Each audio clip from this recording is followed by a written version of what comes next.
Oh, I'm not hearing him. Are you hearing him, Lee? hello. Everyone's muted. Okay. Can you hear me now?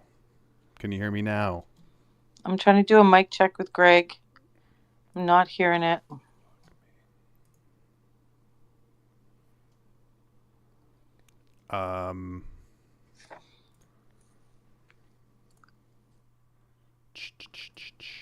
Hello. Hi. Was that Greg? No, can you hear me? Hey, FortySacks. Okay, there you are. How's it going? Oh my gosh. Not too bad. How's everybody doing? Yeah, great. We're just working things out. If Greg needs to drop down, come back up, we can do that. Right. Check. You can't hear me? Okay. I think Greg is also setting up his live stream on YouTube, so I think Switch that to might listening. be Microphone settings. might be why. Right, some technical stuff. Okay, Jason, welcome. Thanks for coming.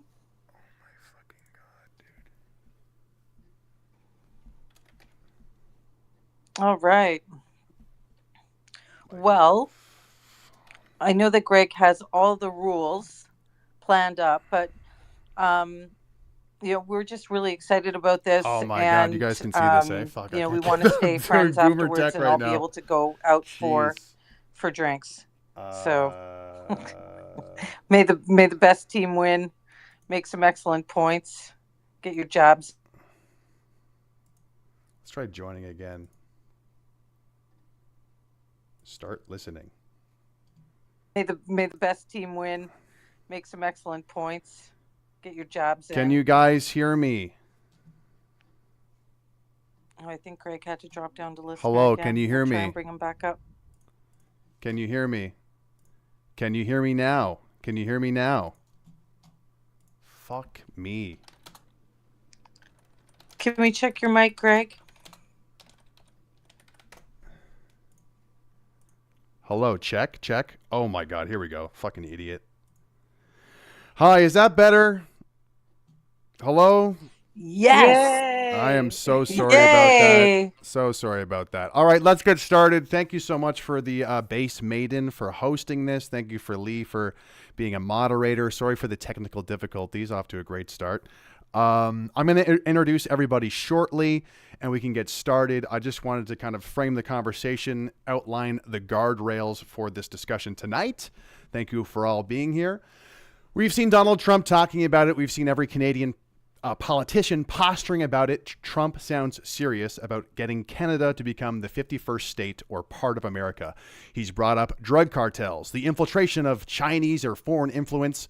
But aside from what Trump's saying, whether he is serious or not, it's sparked a lot of conversation in Canada.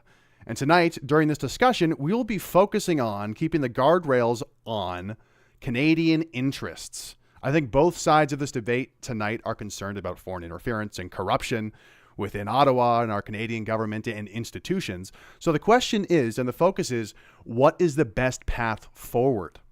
For a separatist argument, we need Canada to become part of America, or to start to have Alberta to start to separate from Ottawa to help fight this corruption and to have Canadian interests at the forefront. The Loyalist argument is to remain part of Canada, don't become part of America, and Canadians just need to fight harder against this corruption to reclaim our own government and institution to serve Canadian interests. I lay all this out because it's easy for us to get lost or caught up in different directions, talking about the monarchy and the Constitution, and of course we'll probably get to that. But I lay out this focus, gentlemen, because like what many people are listening are wondering is, if you're Canadian, what is the best path forward? Why? And what does it look like? Or at least what are the next steps look like? For the Separatist side, we have Marty up north, a Franco-Albertan applied scientist, father of four, YouTuber, political commentator, and also on the Separatist side, and I believe on the Alberta Independence side, is RealCamDavies, proud patriot, Marine, and Republican. And then on the Loyalist side, we have DanielTyrie, Canadian nationalist, former PPC executive director, and remigration enthusiast. And we also have on the Loyalist side, FortySacks, a Canadian nationalist, writer, Anglo-Quebecois, and he definitely knows a lot more than I do about Canadian history. It also sounds like Harrison Faulkner, formerly from True North, will be joining us as well. And I invited other special guests who I hope will be hopping on after the 30 to 45 minute mark as we discuss these topics. And before we do opening statements, one last thing before I shut up. This discussion is going to be solutions oriented, guys. Okay. You know, Canadians want to know the path forward. They want to know the next step. So for people who are coming on, you know, the personal attacks, we're going to shut down. We're going to mute if it goes there, especially against me. Okay. Cause I'm very sensitive, but, no, ridicule and mockery is okay. Cause I think that's a good way to get your point across and being effective. But it's going to, like, I say all this because we're going to focus on a productive conversation. It's easy to start calling each other names. Oh, this place is hopeless. But to give you an example, you know, people might say this about the Loyalists. You think we can reclaim these institutions? You're delusional. You're crazy. That's fine. But tell us why. Tell us why we're delusional. Like, you know, spell it out for us why we're delusional. And if you are, you know, you might say this about the Separatist side. You're naive. You're short-term minded if you think becoming part of America is going to, you know, solve our problems. But like, you can't just say they're naive and short-term minded. Explain to us why they're naive, why they're short-term minded. And then we can get into something productive. So without further ado, we're going to do opening statements. We're going to do opening statements from the two Separatists first. We're going to go Marty up north first. We're going to go Cameron second. And if you could do 1 to 3 minutes each, you don't have to really go over your background. I think more just explaining your position on the topic.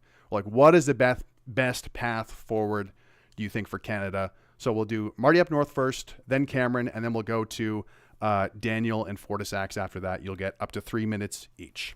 All right. Are you there, Marty? I'm there. All right. Great intro. All right, 3 minutes. So, you know, anybody who's been following me for a while, you know, my headline on my Twitter page is, you know, says Alberta independence. So I'm not interested in joining the Americans, never been interested in joining the Americans. You know, I'll say this, whatever people think that the Americans could offer us, whether it's a better country in the world, as far as I'm concerned, with resources and in abundance, but we haven't been able to fulfill our destiny of being, you know, a very powerful nation. I'm 57 years old. I've been living, I'm bred Canadian, 12th generation. That's no joke. I can trace back my lineage to, I'm the 12th generation of my family born here, and I have 4 kids that were born here. Lived pretty much across the country, worked across the country, speak both languages. For most of my life, I was a pretty typical Canadian who really didn't care what was going on. I'm an Albertan. I was working head down. You know, and if you told me in 2010 or 11 that, hey, Marty, a bunch of your taxes as an Albertan are being wasted in Ottawa, I wouldn't have cared, because I had a pickup truck, my house, my kids were doing well, everything was good. Something happened around 2014. We had a small downturn in the price of oil, and people out east started cheering as if the demise of Alberta was something good. We didn't care in Alberta. We continued on. And then all of a sudden it became existential, the threat to Alberta, because we elected Trudeau, and in his cabinet, he had guys like Stephen Guilbeault and others who suddenly, instead of just interfering and just abusing us, were now almost openly declaring a war against us. They don't like me particularly because I'm a landowner. I drill for oil and gas. I own guns. I'm a family man. So I'm rambling a little bit, but Canada, to me, I kind of suspected it was broken because a long time ago, but it didn't manifest itself in my day-to-day life. And when I say broken, it's because as I posted up in the Nest, if you look at Confederation the way it was designed, adding, it was 4 provinces to start with, and adding a bunch of other provinces along the way, Saskatchewan, Manitoba, BC, others, it was sort of an afterthought, and the other provinces never got a fair deal. And a few things put into Confederation to try and make it work, I guess we kind of succeeded in making it work for a while, but at the end of the day, today in 2025 as an Albertan, to me, my conclusion is that Canada as designed is broken. Now, I know you talked about solutions. To me, there is a yeah, you got about 30 30 seconds. Yeah. There is a path forward if you wanted to repair it, which is changes to the Constitution and give all the provinces an equal representation. But based on the events that occurred in the last couple of weeks in particular, that I don't see a Team Canada, and I don't see that possibility. So I'm promoting an independent Alberta. Pause it there. Oh, okay. So independent Alberta to potentially join America, as in like an independent Alberta will be the next step to joining America, or independent out? No, I'm not interested. I'm really not interested in joining America. I'd be proposing an independent Alberta, but I should put a caveat. Actually, I think every province or I think the country should break up into about 6 regions, 6 provinces, or 6 countries on their own. I think there's no fixing Canada, so I would just break it up. Okay. And if some regions want to join the U.S., that's their prerogative. But I as an Albertan, am not promoting joining the U.S. Okay. And I guess we'll get into that further in terms of what your stance is in regards to wanting an American-like constitution or republic and that sort of thing. But let's go to Cameron. Cameron, are you there? Can you give your 3 minutes opening statement on what is the best path forward for Canada? All right. Well, thanks, Greg, and to the hosts here for putting this on tonight. I'm looking forward to a great discussion. So I was born in the United States. I'm an Albertan by choice. My family moved here when I was quite young, and I grew up in Alberta, the historical, traditional young Albertan. Went and worked in oil and gas, and the benefits of being an Albertan and having the opportunities that were available in this province, and have since been continually attacked and denigrated by the rest of Canada for decades. Long before I was involved, I've got a bumper sticker on my office wall here from 1971. It was the rallying cry of the West wants in, and now I believe the West wants out. I am a Alberta separatist. I am focused solely on achieving that. I don't believe that Canada can be fixed, and here's the reasons why.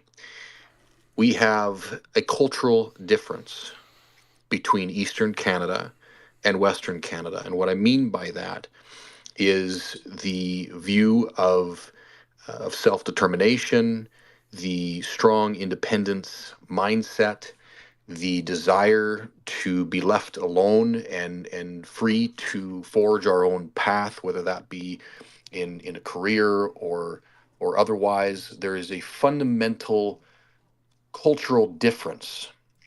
The individualism of Alberta often clashes in Ottawa with the progressive, centralized tendencies the rest of Canada seems to embrace every single federal election. And I include every election because even when we elect Conservatives, we often see that play out, that there's acquiescence to the Ontario-Quebec desire for the institutions and that preservation of progressive policies, whether they be watered down from cycle to cycle or not. So there's distinct cultural differences, and if you're a historian like me, you dive into why that is, how the West was settled, Alberta, Saskatchewan, Manitoba in particular. Largely, there was a large influx of Americans into the West, and the East was several generations prior to that, predominantly from both Europe and the Loyalists fleeing the 13 colonies. So cultural differences, number one. We have that cultural difference creates an irreconcilable difference. And many of you have heard me say it before, but I do believe we are in a irreconcilable difference with the rest of Canada. We need a divorce here in Alberta, and I'm not a 51st stater. I believe that should be left to the people, but right now we need a divorce before we get our dancing shoes on. Canada by design is broken because the system was designed originally to ensure that the power brokers at the time were able to maintain and exert power over the rest of Canada, which was an economic resource colony. All right, Cameron. And so to Marty's, you got 60 thank you. seconds here. Yeah. So to Marty's point, without Tripoli Senate, without judicial reform, without a constitution instead of our forms of government that are weak, Canada cannot be fixed. And so the best thing for Canada is Alberta to separate, forge its own path, and lead by example and show Canada there's another alternative. There's a better way. All right. Thank you. I like Thank the you. idea of you need to divorce Ottawa. That's a good sort of visual for people. All right. We're going to go to the Loyalist side now. Who wants to start, FortySacks or Daniel? I think we said Daniel's going to go first. Mr. Tyrie, can you give us your 3-minute introductory statement? Yeah, for sure. So just to start off on the to address any Trump's statements around annexation, I do want to just kind of preface the point by saying I don't perceive those as serious threats. I've mentioned this on a previous space, but I very much believe this is just Trumpian rhetoric in order to expose some of the shortcomings coming out of the Canadian government, specifically around our lack of military capacity.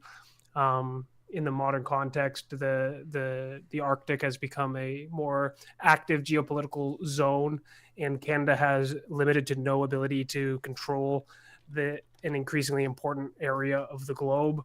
And I believe Trump's statements around annexing Canada is a kind of a coy and classic Donald Trump way of exposing this lack of military capacity. So while he's made claims around trade and around drugs and immigration and stuff, I think the root of the problem is that we don't have much capacity to control an important part of the globe that affects American trade interests as well as American security interests.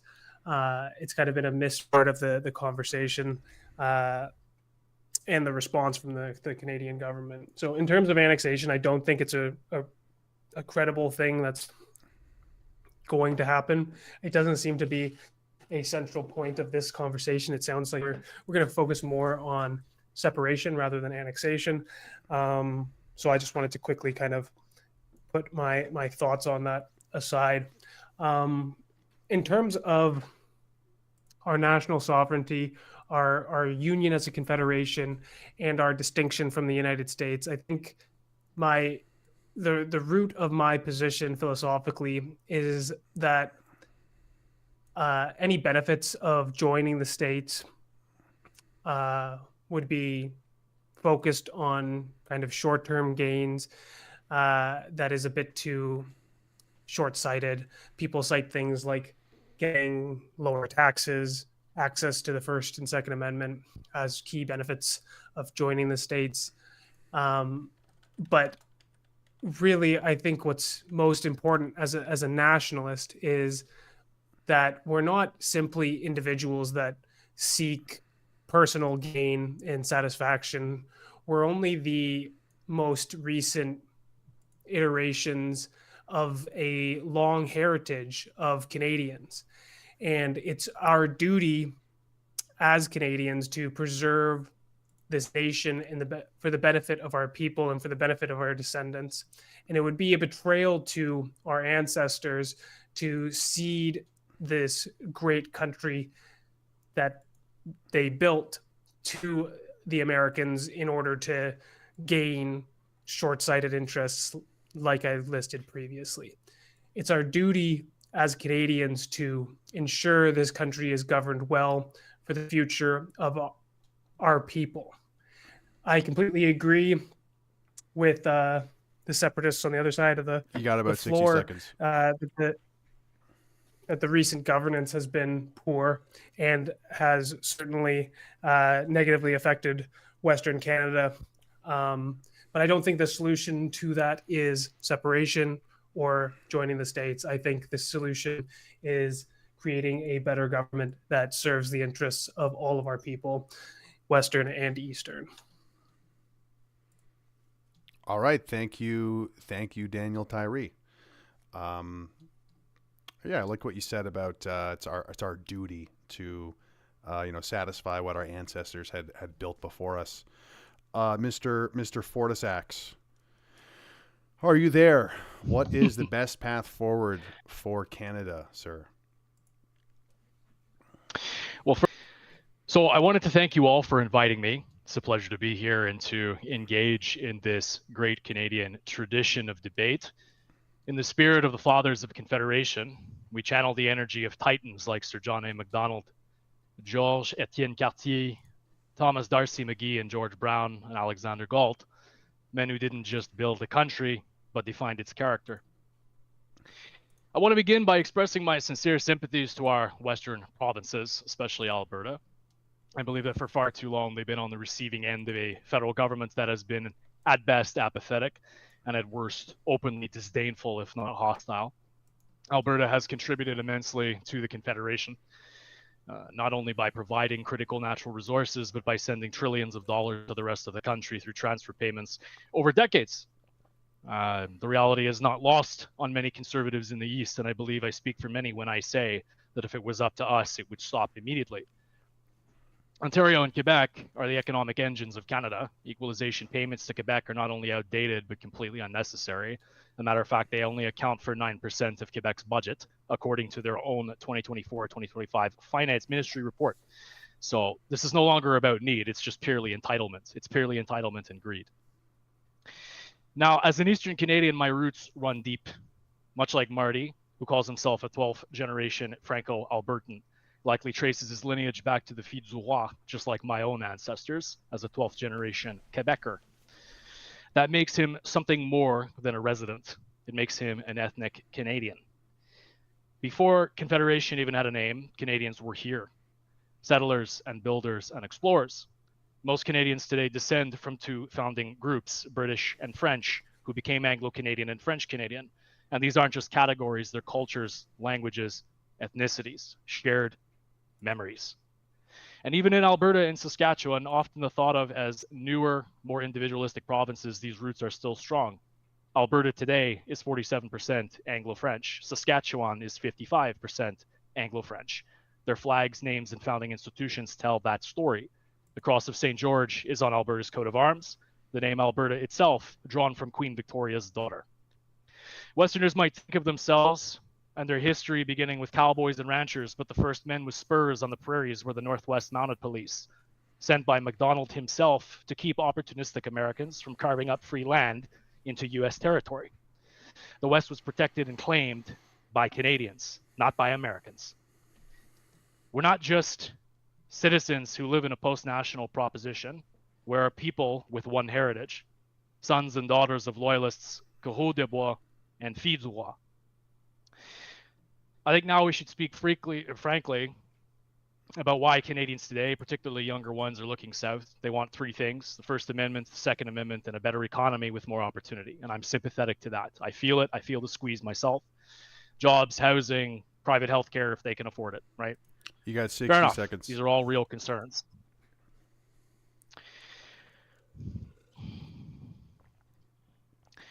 I say as a Canadian, especially those wondering if they'd be freer, wealthier, or safer under another flag to look around. In many ways, you're already freer than you think you are, and richer in something that the U.S. is rapidly losing: a shared history, a national memory, and an identity rooted in place. Canada isn't just an idea. We're a people, East and West, French and English, bound not just by borders, but by blood, culture, and history. So let's fix what's broken and not abandon what we are. That was a banger final line. Let's fix what's broken, not abandon who we are. Now, I'd like to try and just get the conversation naturally flowing here. Is there any of the Separatists, Marty up north or Cameron, do you guys have any immediate questions for the Loyalists that you kind of want to, like, has anything jump out at you of like what you kind of want to interrogate from the Loyalists here. Saying I've got one if Marty doesn't. Sure, go ahead. Sure. So the first question would be the first Loyalist would be, what exactly are you preserving? Because the nostalgia of what Canada was hasn't been for several generations. The benefits that benefited a nation that was supposed to be governed by Ontario and Quebec hasn't benefited the rest of Canada. So what exactly are you trying to preserve? I can speak to that, but Daniel, if you want to answer, if you have an answer. Lead us off. Yeah, you can go ahead, FortySacks. Sure. So, for sure, yeah. So when we talk about preserving a national identity, nations are groups of people who share a common heritage. It's not just a piece of paper. It's not necessarily even just living in a place, but it's belonging to a community. It's belonging to a broader ethnic family that you share. And this concept is normal and commonplace out east in many places. People still remember what a Canadian is. Growing up as a Quebecer is never a question to me what a Canadian is. It was not passport paper. It was not someone who could simply move. So when you say, what are we preserving? Well, it's preserving our way of life. It's preserving the values of peace, order, and good government. The foundational Canadian values that have defined us for centuries. It's our folkways, it's our culture, it's our sports, it's our food, it's the way that we live and conduct business. It's the way we trust the law to not break our knees at a traffic stop most of the time. When we talk about what is there left to preserve, I find that a bit of a loaded or at least a redundant question, because you could ask that about just about anywhere. You could say, well, what is there left in the British state to preserve? What is there left for Germans to preserve? If the metric for abandoning our heritage or for abandoning our way of life is, well, look around you, look at how there's nothing left. I mean, you could apply that to the US as well. You could apply that to practically anywhere. So for me, it's preserving the ethnic body of our people, the Canadian people, and preserving our way of life and our common culture and heritage. But so if I could add to that, like, Confederation to me is 157 years old. Like it's 1867. Somebody said that, the West was first settled by whatever, the Northwest Mounted Police. No, absolutely not. I mean, there's been people in the West living here, some of the locals like to say since time immemorial, but me personally, I mean, I've had ancestors here. Like I was just looking at the family tree. I had 8 generations were here before even Confederation occurred. And then 5 since. So to me, this idea of Confederation, I don't even have an emotional attachment to that. So, I'm just throwing that out there. So, yeah. And I think that's why FortySacks, myself, we bring this back to our identity as an ethnic people, Marty. We're not just rooting it in Confederation. Our history certainly goes back much further than that, hundreds of years. And that is something, part of what is so beautiful and worth preserving. Now, regardless of whether or not the state is accurately representing and preserving the entrance of that ethnos, I think that's the crux of the problem that needs to be addressed, and it goes back to the root of or the end of FortySacks' opening statement. We need to fix what's broken, not just throw the baby out with the bathwater. And I think that's the debate that we're going to get into, because when I heard you guys talking, we're almost in agreement. I mean, we're definitely in agreement in terms of the potential of Canada or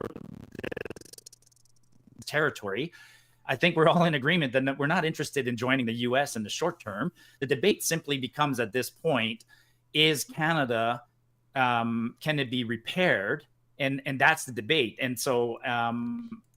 And can it be repaired, and should it be repaired? Because, if we're in a discussion and if we're in a negotiation, I mean, this is a question I ask the people right now often. If, given what we know today, if it wasn't, if this was 1867, would we have formed a confederation knowing what we know today? And my theory is no.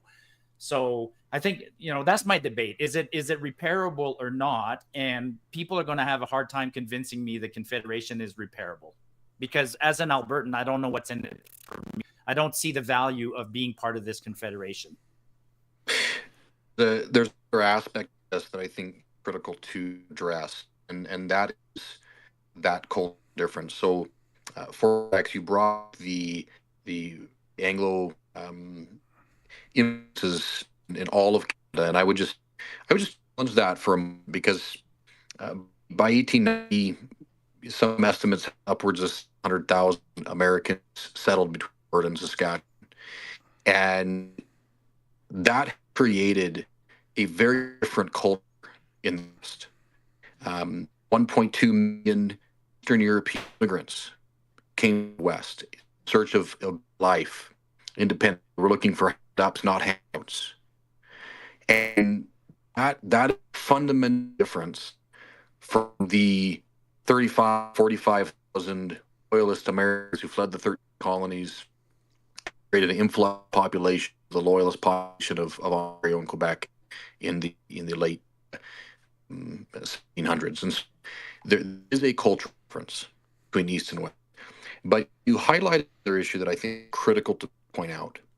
And looking at this from a short-term gain perspective, all of the things that have about in the last decades of mismanagement and subsequent governments that have created policies, have quite frankly put it behind generation. To see that change isn't a short-term gain because they're symptoms of a broken system. So when you see people want to, they're trying to buy taxation or changes of that, it's the system is broken. And the system created symptoms that attract people today, whether that be out of separation or statehood conversations. Cameron, I think you were rubber banding a bit. If we need to drop you down and bring you back up, I'm willing to do that. I'm not sure if other people heard that, but Lee and I found it a bit Stephen Hawkins. Yeah, he was rubber banding for me as well. Okay, so I don't want us to lose our point. Cameron, I'll drop you down and bring you back up, okay, buddy? Sorry, Greg. No, that's all right. I thought it was only me, so I'm glad that everyone else was hearing that. Go ahead, FortySacks. Oh, I was just going to say that I find that there's a tendency in Westerners, and everybody does this, right? Like Easterners will over-exaggerate differences between themselves and Western Canada to make a point. There's a lot of hyperbole involved. I've noticed that there's a tendency of many Western Canadians to overemphasize their degree of ethnic heritage of distinction from the East. But as I cited in those sources, and I took that source from the 2021 Statistics Canada census, which is made up of self-reported ethnic identification. So it's not necessarily genetic. It's people claiming or saying that they are a certain thing. So yes, did a not insignificant number of European diaspora go to the Western provinces? Yes, they did. Were many of them Ukrainian? Sure, they were. Were many of them German? Yes, they were. But even today, as I said, 47% of Alberta's population is British and French. So these other diasporas are not even the majority. And on a national level, Ukrainians are only 2% of the entire population, self-identified Ukrainians. Germans are only 8% of the entire population. These cultures these groups did not come to define the common culture. What I would agree with you on is that the influx of American settlers, most of whom were from the American Midwest, they were actually around from Indiana. They were pushed out as the Germans were colonizing that area. A great many of them were taking advantage of the land grants by the federal government at the time. And this did create or germinate at least some distinctions culturally speaking. Alberta today has three major cultural political influences, and that would be Anglo-Canadians, Anglo-Americans, and then you have your European diaspora such as Germans, Ukrainians, Dutch, and Poles, and so forth. So to say that the province was sort of unanimously of this cultural character is not exactly accurate, especially when we look back to the history of social credit, especially when we look back to the founding of Edmonton and Calgary, which were most definitely not founded by Anglo-Americans. They were very solidly so. And to you guys' point, you might even say that the reason those cities lean left is because they're more Anglo-Canadian, because they have more of that communitarian character to them. But I just wanted to push back on the claim that Alberta was, more so heavily defined by those other European diasporas. Yeah, I mean, but you heard me say again. You heard me say earlier, like I've literally lived and I've worked in all 10, and to me, regardless of how it happened, I see 6 or 7 different regions in this country. I mean, the Maritimes are completely different than from Alberta. And you got Alberta and Saskatchewan as a group. You got British Columbia that's got a certain culture. You got Newfoundland, which is completely, I don't know what they are over there, but they're their own thing. Quebec is absolutely distinct. And then you got a chunk of, Ontario and whatever. So I see 6 cultures. I'm not interested. I mean, sure, as a historian, it's fascinating to try and figure out how they came about that way. But you're denying a reality. They are distinct. And so Alberta and Saskatchewan is a distinct place. It's a distinct place based on how we came here, when we joined Confederation, who came here, our climate, our geography, and a whole bunch of other things make us a distinct region. And that's why, and I'm not it is a divorce, right? A distinct region, analogy. A distinct region, Yeah. not a distinct nation.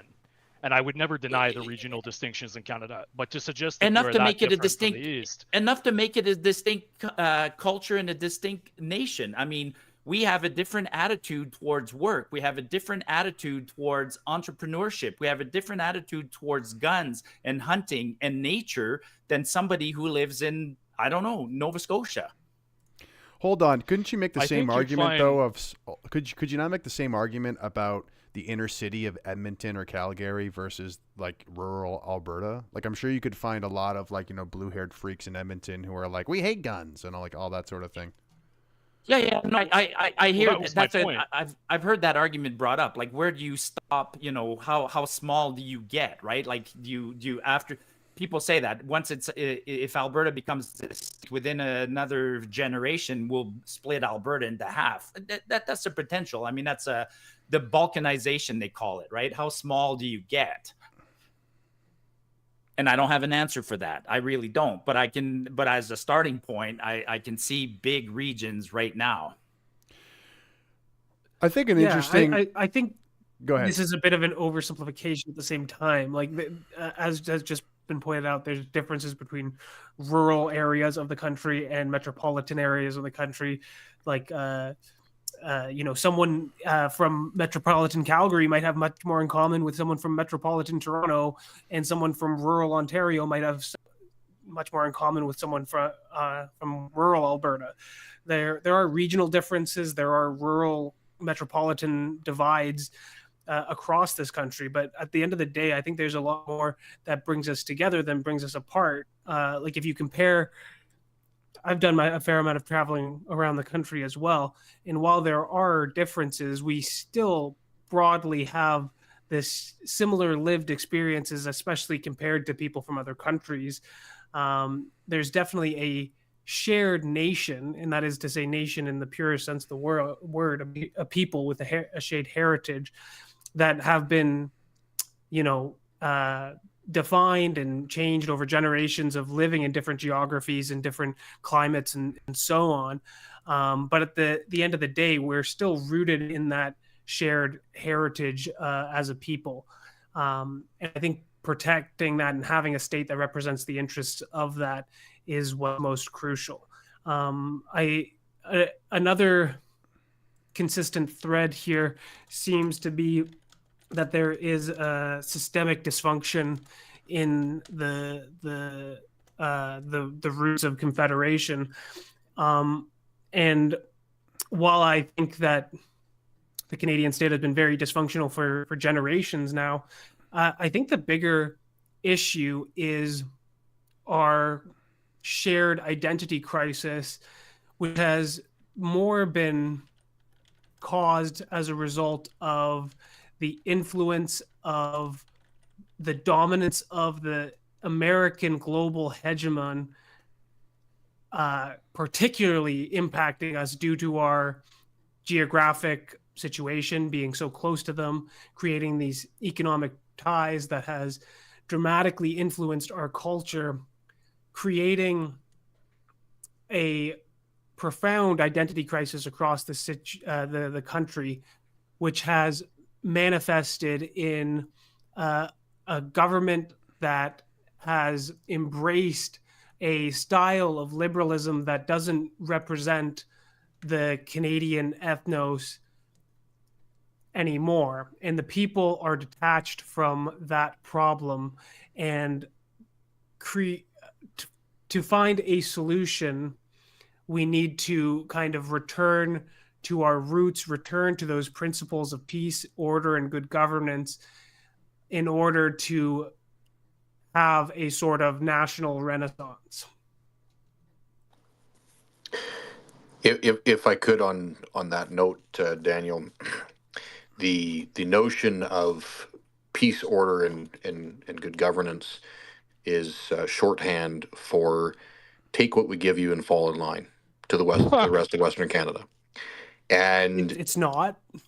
Well, the fundamental challenge here is that a failure to recognize the system itself was designed to utilize Western Canada as a resource pool or resource colony, and the lack of desire in Eastern Canada to relinquish and create an equal, effective, and elected Senate, or changing the judicial system, or changing a parliamentary democracy like 30 other members of the Commonwealth have to a constitutional republic. Devolution of powers from Quebec and Ontario to the rest of Canada. There has been absolutely zero interest in the rest of Canada to do that. I don't see that changing. And so that's where a desire to change the system by leaving it comes from in the West.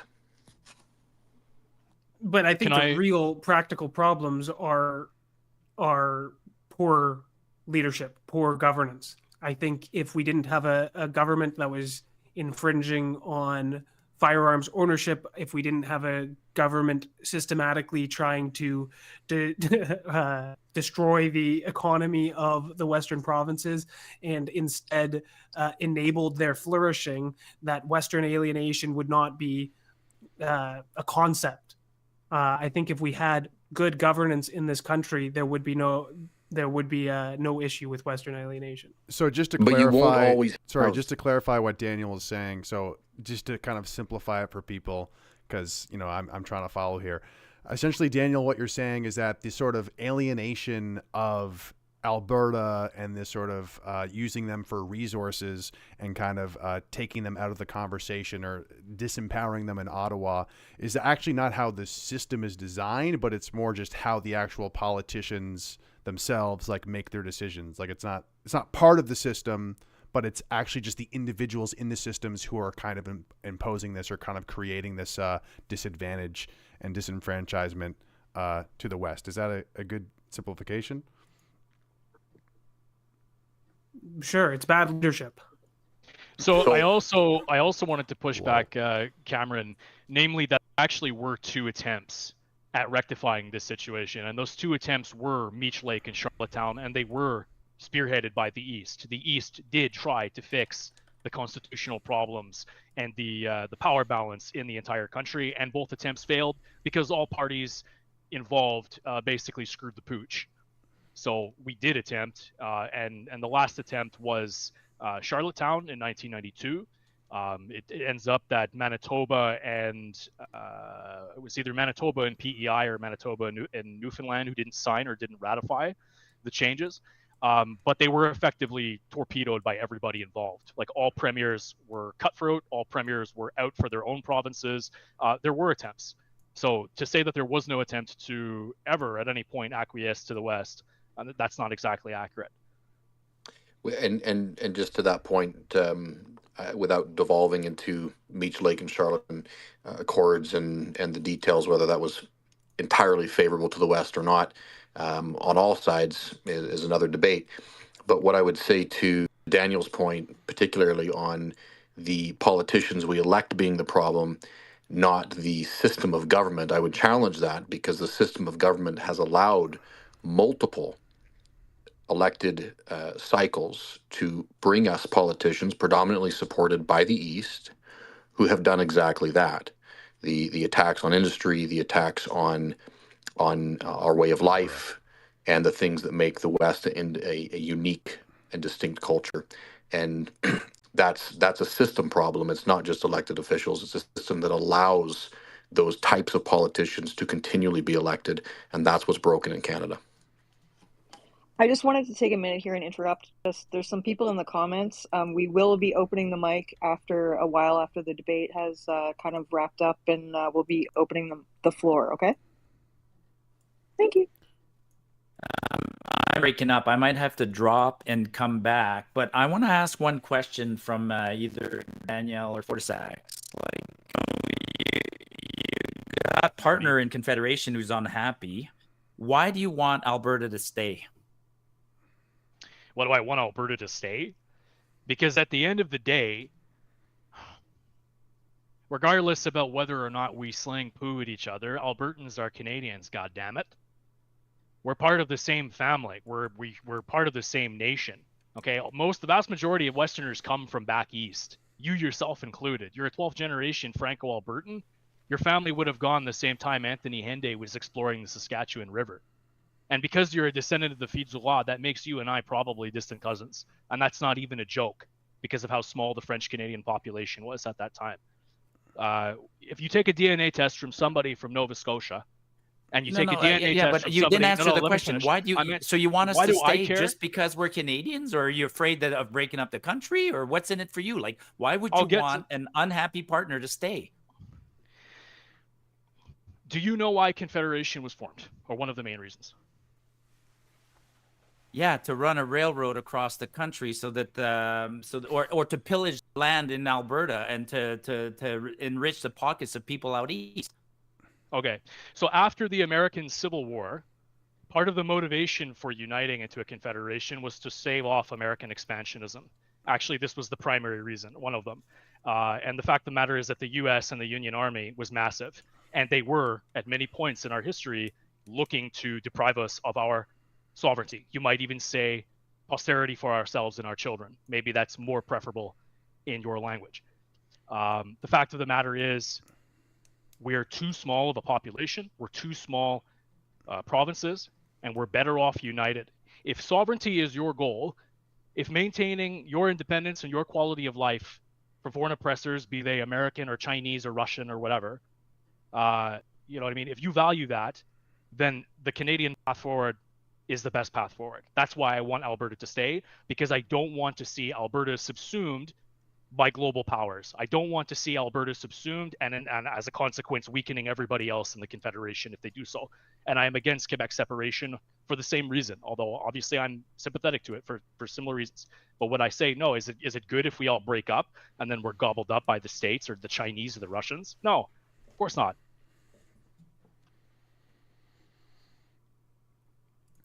One thing I kind of wanted to address. That's a valid answer. I can. No, go ahead, Marty.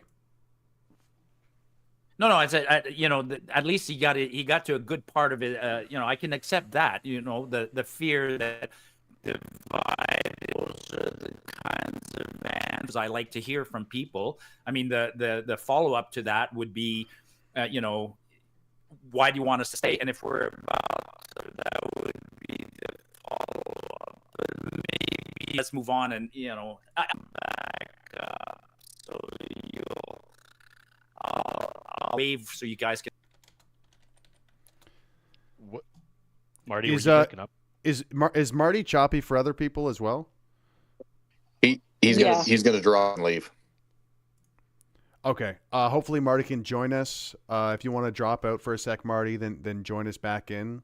Hopefully we can work out your technical. Oh, he's back in as a listener.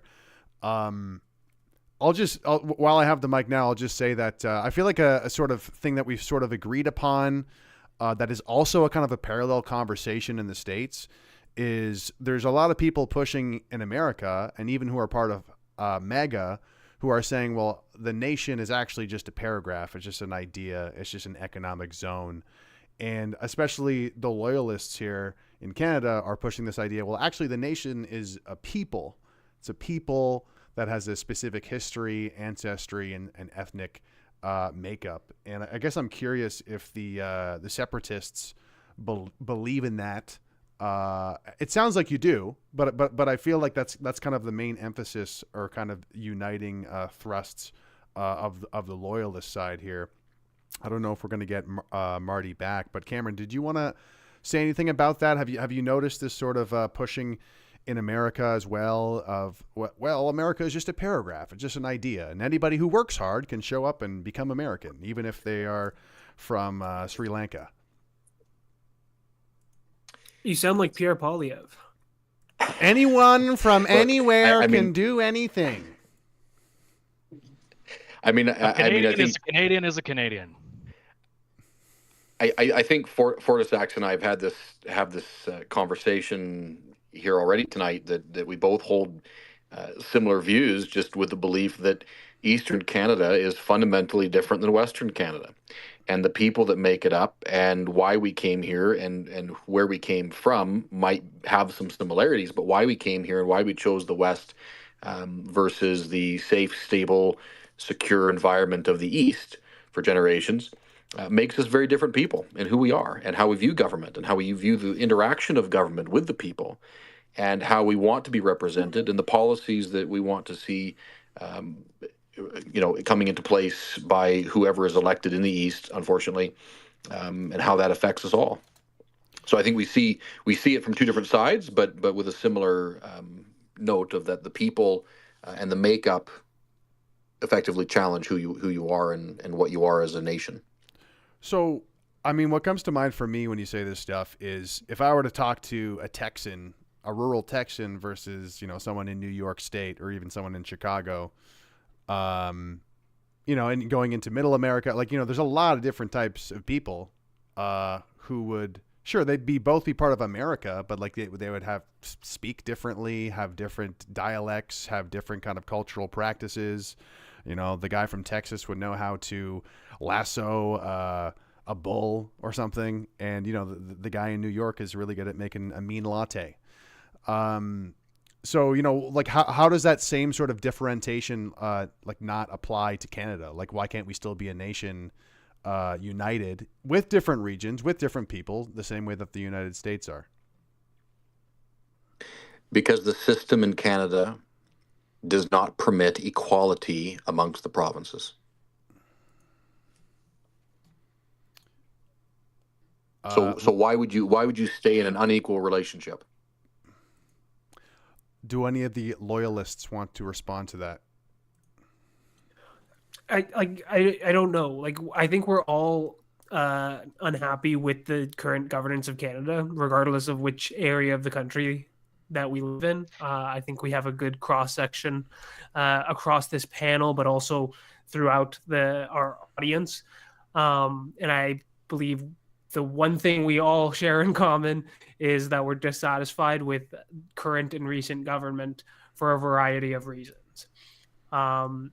You can frame it as inequality between the provinces, but I don't think that that's an accurate description of why. I think that's a very slanted description of the poor governance that we've been seeing for the last few decades.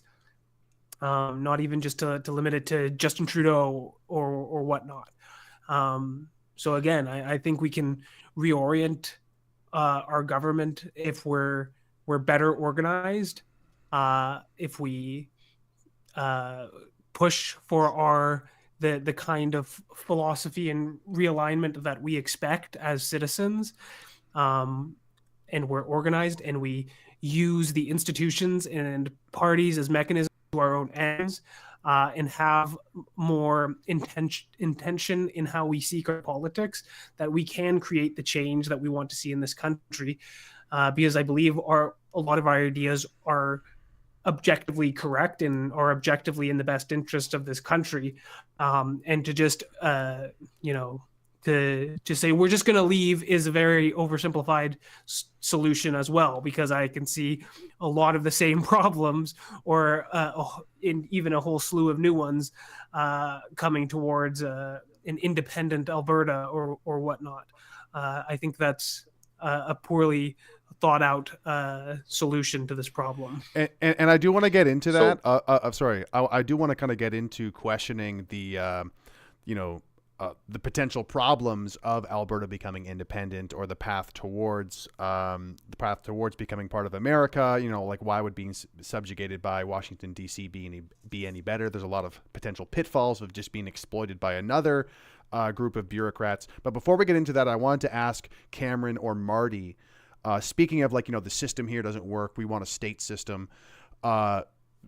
Putting the system in the states aside, is there any sort of fixes that you would like to see in the current Canadian system that you think would solve these problems? Or to put it another way, is there anything very, very clear in the system that you don't like, that is just totally unacceptable to you in Canada right now? Yeah, well, I mean, a really big step would be to at least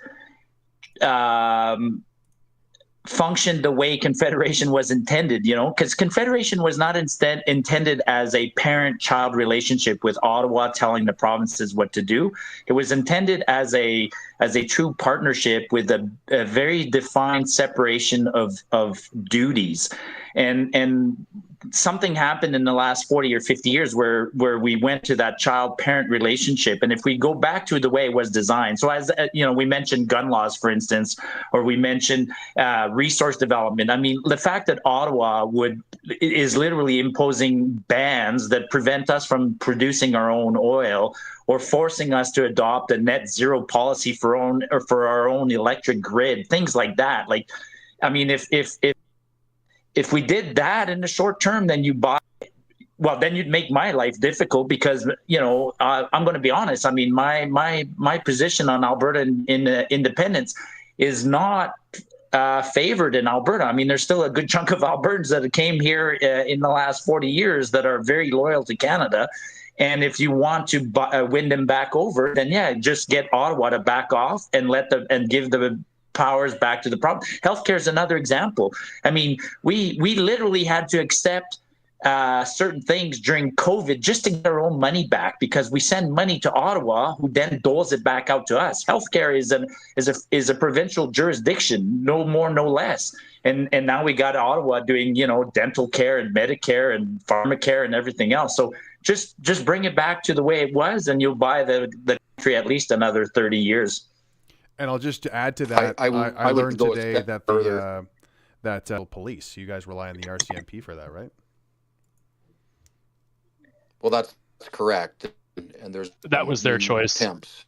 There's been numerous attempts to down that road. Fortunately, there's at present lack of political just to rip the off. But back to the original question as far as solution. Oh, Cameron, you're rubber banding again. I mean, try for another 5-10 seconds, and let's see if it works. Or did he? Oh, he dropped. Is he back? Is he back? Do we got him back up here, or he's gone? Shoot. Looks like he dropped down for a minute. Okay. Hopefully he'll figure his stuff out. Daniel, do you want to jump in for now? Yeah, jump in for the moment. Yeah. Just to go back to Marty's point on this kind of parent-child or paternalistic approach from the government, ironically, I think while I completely see his point in some issues that is a problem, I think as much as it's a problem, there's also almost a lack of that attitude coming out of the government when it comes to things like pipelines. Like, we haven't had the federal government being fatherly, paternalistic enough to impose pipelines across the country. Sometimes we do need the government the federal government to just step in and step on provinces in order to get stuff done. The same thing goes for interprovincial trade.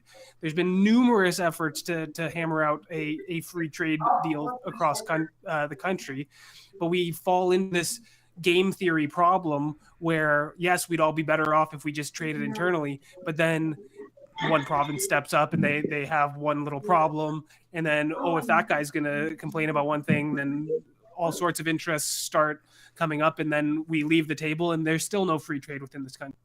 So while the government has definitely stepped on the jurisdictions of the provinces a lot, it also hasn't done it enough. It's kind of a weird problem where it's a problem, but also a solution depending on the area. And again, it comes back to this thing. We need a government that just does what is necessary for the benefit of our people from coast to coast. Good governance and strong leadership is the solution. So am I back in now? You sound great. Yep. Great. So there's been no discussion to the system. We can't even figure out how to get equal elected and effective senators in this country. Okay. And so we talk about the policies of various governments back and forth. But until you can solve equal elected and effective senators, you will always have an imbalance of power between the East and the West.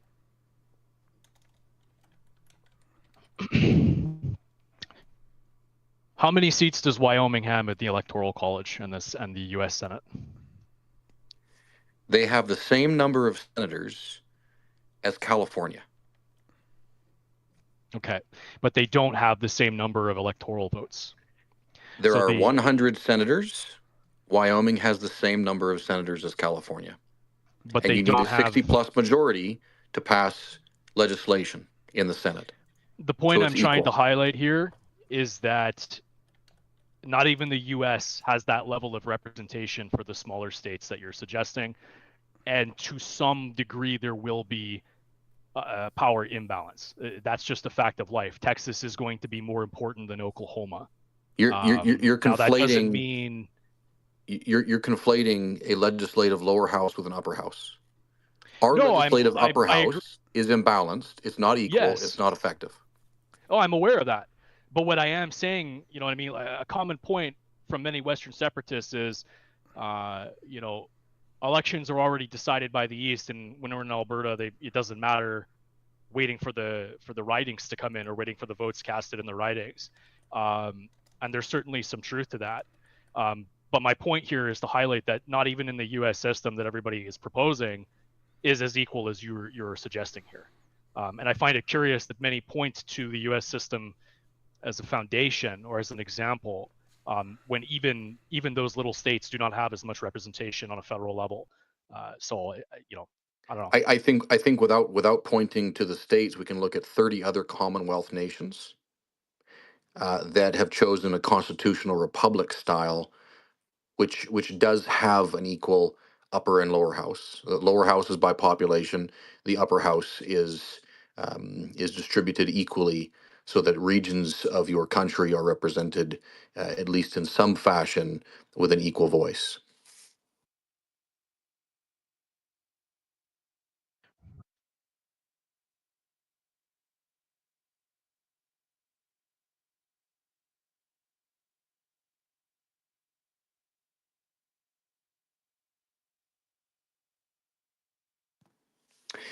An equal elected and effective Senate would certainly go a long way to solving some of the problems that Canada has. Without diving into how Eastern Canada views issues in the West, I think a Senate that at least was somewhat equitable would provide a sense within Alberta to look at it and say, well, at least we have a fair shot at expressing our views within Confederation.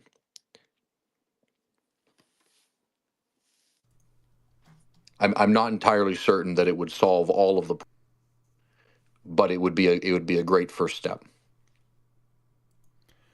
FortySacks or Daniel, did you want to jump in?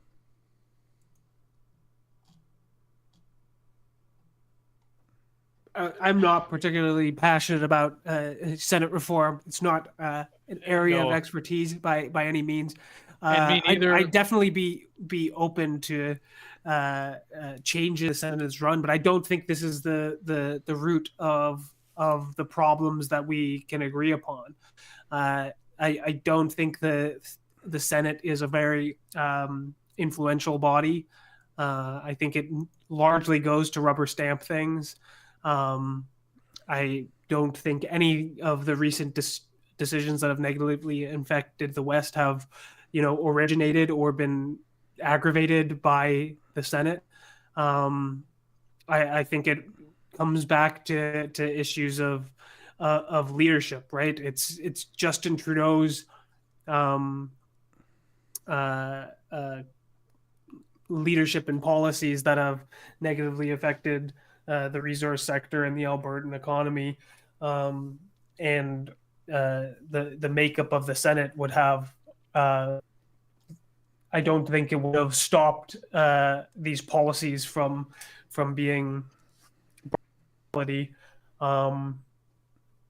But I'd have to look at the voting record of these bills, and if there were slim bills that passed by slim margins that have been changed by the makeup of the Senate.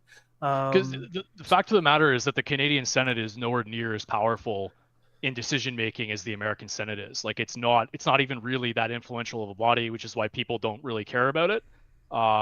It's probably also honestly why elected senators haven't been instituted, because if it was that powerful, there'd be more of an incentive to reform it, to have elected senators like a place like the States. So it's an odd priority. It almost seems like rhetoric from the 70s and the 80s, this sort of emphasis on equal Senate treatment when there are much more pressing issues, in my view. And I would agree with Daniel that I feel that Western alienation is primarily the consequence of the Laurentian elite kneecapping Alberta's ability to make money, Alberta's ability to raise the standard of living and provide goods and services and for its people. I'm not so sure the Senate, or why the Senate is such a sort of important focus. So I just have one question, and then I may have to bounce off the call here tonight, Greg. But my question for the Loyalist side of this discussion is, if Quebec and Ontario, and God forbid this happens, but if Quebec and Ontario in this election that's coming up here shortly, and the Laurentian elite decide to double down again and select another 5-year WEF-sponsored Trudeau-Carney Liberal government, why should Alberta stick around and see what happens for another 5 years of this? Sure. I'll give you my answer first. First and foremost, I think that Canadian liberalism is dead. I don't think they have anything. I don't think that the pillars of their foundational beliefs are going to last much longer. I believe that there are both internal and external pressures that are forcing them, obviously from inside and outside, to reform and or stabilize the country. The National Bank of Canada just announced that we went through a lost decade. There's been almost negligible economic growth since 2014. This is obviously a problem because we flooded the country with 5 million people in the short span of 4.5 years, thinking that it would raise the GDP. Instead, it actually collapsed the GDP per capita for the average Canadian. The economy is not bigger, and now inflation and cost of living and food and so forth is sky high. It's higher than what it would be.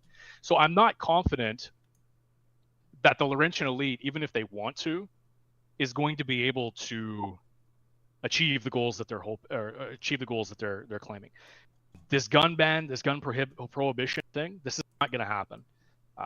They can ban them all they want. The fact of the matter, for example, is that since 2020, approximately 20 guns have been handed in to the police. Canadians are not complying. Canada is the 6th most armed country on the planet. So they push this carbon stuff, but the country on a federal level is already ripping at the seams. And I suspect this is why some of the Liberals are walking back a lot of their rhetoric. they're playing pretend nationalists. This is why Carney is invoking MacDonald, and why Carney is invoking the Anglo-French heritage of the country. At the top level, they're putting the woke away because they're losing, and this is a global phenomenon. Liberalism is losing. The left liberal ideology of these people going back 60 odd years is on the decline. I believe that Alberta should stay in Canada because I think that very soon there will be alternatives. There will be better right-wing alternatives to the PPC and the CPC. If you look at charts of the youth, you look at demographic charts of who votes for what, the youth are the most conservative in history. The fact of the matter is that Canadian youth are actually more right-wing than their grandparents. Now, I don't know about you, but my granddad was pretty right-wing. And he'd make quite a few off-color remarks. So I guess my message in this is don't give up hope, because this isn't going to last forever. Nothing bad ever lasts forever. The reign of these tyrants is coming to an end, whether they like it or not. They don't have the demographic support. The only people who vote for them are effectively foreigners and old people. It's pensioners, it's 65 plus, and it's recent immigrants who feel a sense of gratitude to the Liberal Party for granting them entry. So that's why I would say, why should Alberta stay? Because things are going to look up inevitably. There's no logistic, physical chance for this to continue or persist the way that it is going. Just to hop in real quick, I'm going to try to get something in the nest here, which Marty actually tweeted, which kind of supports what FortySacks. I put it in there. Yeah, thank you. It's in there, Greg. And it's just to support what FortySacks said in terms of the younger generation being very conservative. And as they say, the children, the young people are the future. So it is quite promising. And just on a more of a sentimental note, I think a lot of seeds were planted in this country since COVID and the trucker convoy. And they're still growing. I think those seeds are still growing. It's going to take some time, but I certainly agree with the sentiment of FortySacks that good things are coming. The pendulum is slowly. It just stopped. It swung to the left, and it's starting to gain momentum in the other direction. But Cameron, you said you had to. I want to hear if Daniel has anything to say. But Cameron, you said you had to go soon. Is there anything that you wanted to? Do you want Daniel to speak first, or would you like to jump in now, Cameron? I'll just wrap up with 30 seconds here, Greg, Sure. if I may. My fundamental belief is that Alberta is in a toxic and abusive relationship with Eastern Canada, particularly Ottawa and the Laurentian elite. And we need a divorce. And we need out. And we need to forge our own path and seek self-determination as soon as possible. And by doing that, we might be able to help the rest of Canada. And I think the rest of Canada will have to take a look at what that means and how they want to chart their path. But Alberta's path needs to be going alone. All right. Well, thanks for hopping on, Cameron. For those listening, it's RealCamDavies on Twitter. And I certainly agree with the sentiment that this whole 51st state talk is a great sort of jumping off point to reinvigorate Canadian nationalism, and I think that even the threat of Alberta separating is also sort of a great sort of leverage point to try to, usurp more influence and power in Ottawa and to kind of like give the country a shake. Like the threat of breaking apart is certainly something it has people paying attention. And, I'd be curious what the Loyalists think of this. It's kind of been alluded to and talked about briefly, but the amount of leverage that Quebec seems to have over the rest of the country is certainly something that Alberta and the West has to deal with. But I just saw that Harrison Faulkner jumped into the space. I know he doesn't have that much time, but Harrison, have you been listening? Did you want to sort of share your thoughts on what's the best path forward for Canada? Should we become part of America, or should we try to reclaim our institutions? We certainly shouldn't become part of the U.S. and obviously reclaiming our institutions. I've been listening, and my main concern and my main focus is on preserving Canada. Now, I have heard from the Alberta Separatist side of this debate issues with Confederation that are easy to understand and sympathize with, and I've heard proposed solutions that would make it much better. And then after hearing these solutions, they then say, well, that's why we need to leave, not try to work on achieving those solutions. And the way I see it is Canada needs to have Alberta because Alberta makes Canada very wealthy. And Alberta has natural resources that are very important to Canada and very important to Alberta. Alberta needs Canada because for a number of reasons, but mainly because the Canadian government allows Alberta to sell their resources to the global market. It brings global trade to Alberta, and it also provides a social safety net, which keeps Albertans, doing well. Now, there are serious issues with Confederation, and Alberta is not the only region that has major issues with Confederation, and they need to be brought forward and discussed and debated.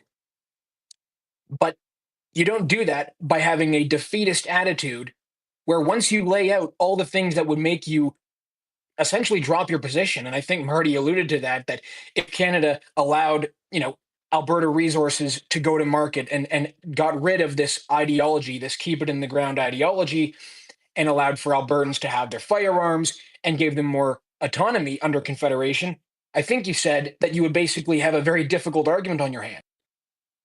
If Alberta were to separate, the immediate problems would be significant, and the long-term ones would be significant as well. For one, it's a major national security threat because you either separate and then still remain entirely under the control of the Canadian government for national security, for all these other issues, or Alberta separates and is left entirely on its own with no established resources to engage diplomatically, engage in the world stage, bring your resources to market. These things work together, and long-term solutions need to be hashed out to make it better. But by having a defeatist attitude, it's completely useless to this conversation. If you bring up reasons as to how this can be better solved and how Alberta can be better served, then let's go and try to find ways to put those into action. This seems to me to be an issue with ideology. This seems to be primarily driven by the Trudeau government ideology. And these things come and go. Now, Quebec had serious issues with Confederation, and they managed to basically put themselves in almost complete control of the situation. They didn't give up. They nearly did, but they didn't give up. And now they're basically in command of the situation. Alberta can do the same thing, because if Alberta prospers, the rest of Canada does, and it goes both ways. So I just don't see this defeatist attitude helping anyone. It's not helping Alberta, because those long and short-term consequences would be significant, and it's not helping the country. My main concern and my hope is that this country stays together, because if it is together, we can be very strong and very rich, because resources go both ways in this country. That's what I've got to say. Thank you, Harrison. Unfortunately, it looks like Marty dropped out, but I certainly want to hear sort of a little bit more of the specifics of, because everyone gets kind of like carried away with this conversation. We want a constitution, screw the monarchy, and like it goes in all these different directions. But I really want to like paint a picture for people like what the path forward looks like. Marty, I see you're back in here. Did you hear all of Harrison's statement? Yeah, I heard it. I just wanted to add one thing to what Harrison said. Like, we're defeatist. Christ, man. Defeatist. Like, after 157 years of getting the shit kicked out of you and making request after request after request, even yesterday when Carney came to visit here, Danielle Smith made requests and Carney basically blew them off and walked away, and then the mainstream media and everybody else shit on us for suddenly demanding a fair treatment. Like, we're defeatist because we've been kicked down this road for so long, man. Like, this is not a new thing. Somebody else mentioned it earlier, like Meech Lake was a failure and all sorts of previous failures. This is not a new problem. This is not something like, we brought up the solutions and the solutions are constantly ignored. And somebody else earlier talked about, do I agree that Trudeau is an aberration? Absolutely, he's an aberration. He made things a lot worse. But somebody telling me, hey, keep your fingers crossed, there's a tide turning and we're going to get in a new guy. Like, I don't get to choose the new guy, because when I turn on when I finally start to see the results of the election at 6 p.m., it's already decided. So it makes us nervous. I'm not going to, keep your fingers crossed is not a strategy that the next guy is going to be better. I don't buy that. It's easy for you guys to say we're defeatists and this and that, but we've been abused in this relationship. And you're right. You guys are benefiting. Man, I've tweeted at this extensively, the transfer payments that are going out there, we are disproportionately to all sorts of programs, and we get shit on all day.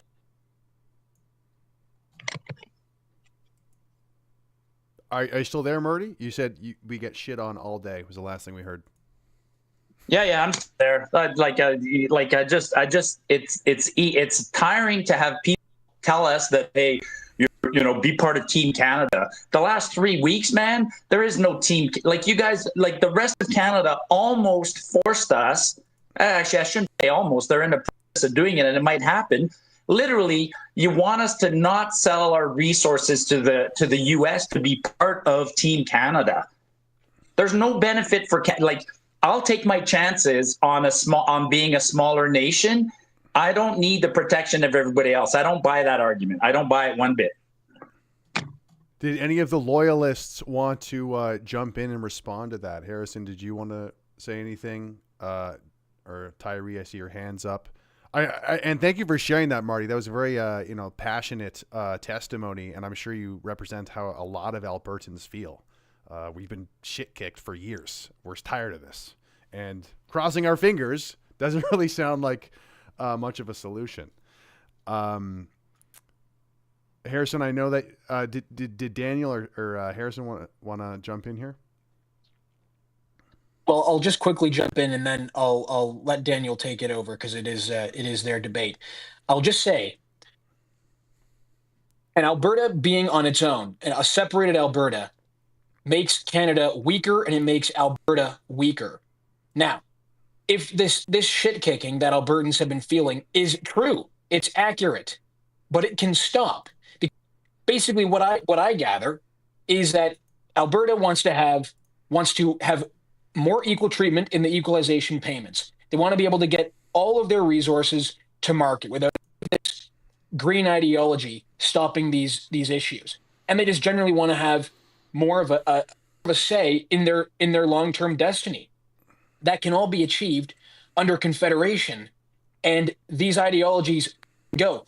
This seems to me to really be an issue under, really now under this Trudeau government and in previous Liberal governments. And frankly, I think the idea that Alberta will be fine on its own is a fantasy. And if Alberta were to separate, Alberta would still be expecting Canada to defend Alberta, to protect Alberta's political sovereignty. How do you guarantee that political, elections in Alberta won't be compromised without some sort of control and oversight from Canada? Now, obviously, our systems are not great either, but this seems to be an issue with ideology, not with the system, because ideological solutions have been raised here, and once the solutions are raised, then the next statement is that's why we have to leave, not we need to win the ideological debate and actually prosper from it. That's what I see here. It's an issue of ideology, not of the system. I'll just hop in on that, and because I see a lot of conversations going on of the poor, pitiful state of this country, and I think we're all here kind of for that. We share that kind of sentiment, and I always, because when people see a quick solution, I'm always like, well, have we actually confronted? That's like my worry for separatists, for people who just want to try and join America, or for Alberta to be independent, is I worry of, well, what's the next basket of problems going to look like? And the path forward, we didn't really get into this, and because it might get really deep into the weeds, but I'm curious, what the path forward would actually be to, let's say Carney gets in and everyone in Alberta is pissed and they want to separate. What would that meaningfully look like, and what would the set of challenges be? And for me, I feel like the underlying sort of common denominator of solving the problems is we need more like patriotic Canadians who are willing to put in like the white collar work of politicking, you know? And I get the frustration of Albertans, but at the same time, it's like, how many Albertans have just kind of like shut their mouths and just like agreed with the Conservative Party of Canada and Pierre Poilievre without kind of like pushing back against their sort of weakness, not being stronger to be the opposition to the Liberals. Although a lot of my bias is coming through now, but I just kind of wanted to share that. I definitely want to get Jason Levine's thoughts, because I know you're out west, sir, and you have a kind of a good pulse on how Alberta feels. But first, maybe we'll go to DanielTyrie. You've had your hand up. Did you want to jump in? Yeah, I'll be quick, and maybe I don't know if Jason's going to take up the mantle of the separatist argument, or if we're just going to have a bit of an echo chamber here as we things down a bit. But like it seems like we kind of been cycling back to this whole thing where the both sides kind of agree generally on the problems, but the solution that the separatists offer just kind of ends that we should. And this is what I mean when I say we're so short-term focused and things are not really thought out, because as it has kind of been said, like separation is not a simple or complete solution to the problems that we all agree on. Like, not only is there no real political support for separation in Alberta, and I'm not convinced there ever will be, but unlike Quebec, like Alberta surviving as an independent country like makes even less sense. It's completely a landlocked province, unlike Quebec. It has no access to global trade routes. They do not have anything like an army or even a provincial police force. They're nowhere near being able to stand on their own. I completely agree with Harrison that Canada is certainly weaker without Alberta, but Alberta is also weaker without Canada. One of the principal issues with the Alberta economy right now is that the oil is only sold down south, and as such, they are forced to sell at their resources at a discounted rate. And if Alberta was an independent country, that situation would be the same. They'd still be dependent on Canada to access any sort of global markets, or be forced to go through the United States, unless they joined the United States. So I don't really see it as a solution. And kind of Cam, before he left, it was just kind of the end point. We'll just separate there, but like there's no political support for it. It doesn't actually solve the problems. It just kind of makes them feel like they might be better off, able to solve their problems. But like fundamentally, the most important thing to the Alberta economy is being able to more effectively export their natural resources, mainly oil. And Canada is the key to solving that problem. Yes, we've had governments that have been actively aggravating that problem, but the solution is to work together with your friends out in the East, like the people here on this call. Common solution that works for all of us, because it's in Canada's interest as well as Alberta's interest to get that economic engine revving. Okay, I'm going to bring some guests up shortly, but I want to be respectful of Marty up north, because you've been here for an hour and a half, sir. And, you know, we've been saying some things about Alberta that, you know, I want to hear your response to some of this. Do you have any more time to share, Marty? We'd like to hear what your thoughts are. Yeah, well, I'll probably, like, the room is breaking up for me. I'll probably stay on, but I just want to say this too. there is a growing separatist movement in Alberta. It's some people are underestimating just how big it is. It is pretty big, and we've been glancing over a couple of things really quickly. I mean, I didn't know how much detail we wanted to get into, but trust me, there are efforts. We know that it wouldn't be to be the same. The movement that's existing would be we would separate and we would transform. We don't know exactly what we would transform into, but you're right. It's not enough for us to just separate, and we're aware of that. And so even now, as I speak, there has been a strong movement. There was something called the Alberta Firewall that was proposed 25 years ago.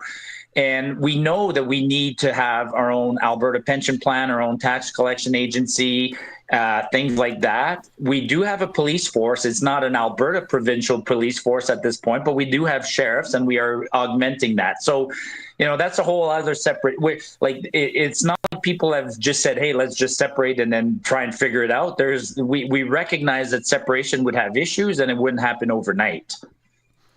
Okay. And in the spirit of kind of being solutions oriented, is there any sort of like provincial parties that are like the separatist parties that you would crown as like, keep your eye on these guys, or I support these guys. I think they're going to try to use the leverage of Alberta independence to get what we want. Or I missed part of your question, Greg. Repeat it. Is there any people or groups? Yeah, people or groups or provincial parties that are sort of leading the charge, or that you are supporting or keeping your eye on in terms of trying to get Alberta independence, or kind of use that leverage to get what they want.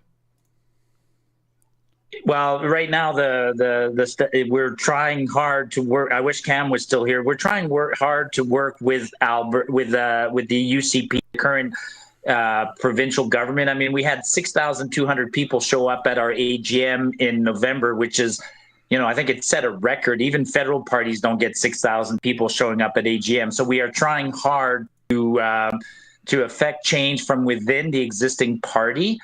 But beyond that, there are always fringe parties in Alberta. But our preferred method right now is to get Danielle to be more conservative and potentially to talk more sovereignty. She has talked about sovereignty. I mean, she introduced the Sovereignty Act, and she's been fighting Ottawa on 6 or 7 legal cases, which we've all won. So, it's a process. It's a long process, and thank you for letting me come on this space. I'm glad it went the way it will, and everybody was super polite to each other, and there's great arguments brought up on both sides. And, yeah. Yeah, absolutely. Absolutely. And yeah, you're free to stick around. We're going to I'm going to try to bring one Loyalist or Nationalist up and one Separatist, but I really want to hear what Jason has to say if he's still there, but I will drop out as a listener going forward. Thanks, guys. Yeah. Thanks for tuning in. Thanks, Marty. Appreciate it. You can find Marty up north on Twitter. There's his account. Jason Levine. He is running as a PPC candidate in Alberta. He does live stream content. Followed the Coots for. Did you want to share your thoughts so far? I most certainly would love to, and thank you for the opportunity. I do want to kind of lay down my current position. I'm not a separatist. I'm not an independent. I'm not a nationalist, and I'm not a loyalist. I'm actually a realist. And I'm also hoping for a new Canada. Sorry. Did you say a realist? Did you say a realist? You cut out. Yeah, more of a realist or more of a patriot. Because what I'd love to see is a Canada new provincial deal. So just let me have a couple moments to kind of lay out the foundation of my proposal here, because it's not an argument, because every single thing I've heard from both sides are all correct. So 1867, Alberta joined in 1905, so we weren't at the table during the Confederation creation, because we thought Canada was a lovely place to be, and for security and for prosperity and for trade and a whole bunch of other things, including culture and also the identity of a nationalist country. But here's where I'm going to kind of let you guys know where I'm coming from. I spent half my life in the West and half my life in the East. My children were born in Ontario. I was born in Manitoba, and I'm now raising them in Alberta. So it gives me a very unique perspective on this nation of ours. And I love all of these kind of provinces I've lived in. I do want to highlight just a couple things about the construction of Confederation, which I think is kind of the sticking point that a lot of people actually do agree on this conversation on both sides. When Confederation was created, we also created the Supreme Court, where by law, 3 judges must come from Quebec, and by tradition, 3 judges come from Ontario. That's already 6 out of the 9. 2 from the West or Northern Canada, and 1 from the East. Now, the reason why this was done was because at that time, Canada was a very East-heavy country with a lot of population, industry, and trade happening in the East. But as the last 100 years or so, as Alberta and other provinces joined the Confederation, there's been a lot of growing up, especially in the West. BC, Alberta, you can kind of say Manitoba has really grown up since Confederation, and that's exactly the purpose of adding us to the Confederation. And I do think what we need is a new provincial deal for all provinces. Quebec has been testing those waters for a long time now. Every time that they have the idea of having a provincial constitution, which is something that's granted under the Canadian Constitution, each province can have one. No province really has one at this stage, but Quebec, every time they bring it up, does allow it to become negotiation power for concessions with Ottawa. And this is a big cycle that's been working quite well for Quebec, and bravo to them, because it does allow them to do what they need to do. Now, I've had the luxury of having Jeffrey Rath on the phone earlier today. So he's the gentleman from... I've also had him on my show with Bruce Party, Drew Barnes, and Cameron Davies, who was one of your debaters here today. And I've listened to them all very, very carefully on what they think is the solution here. And I'm going to suggest to you the solution is not the breakup of Canada into 6 regions with Alberta leaving.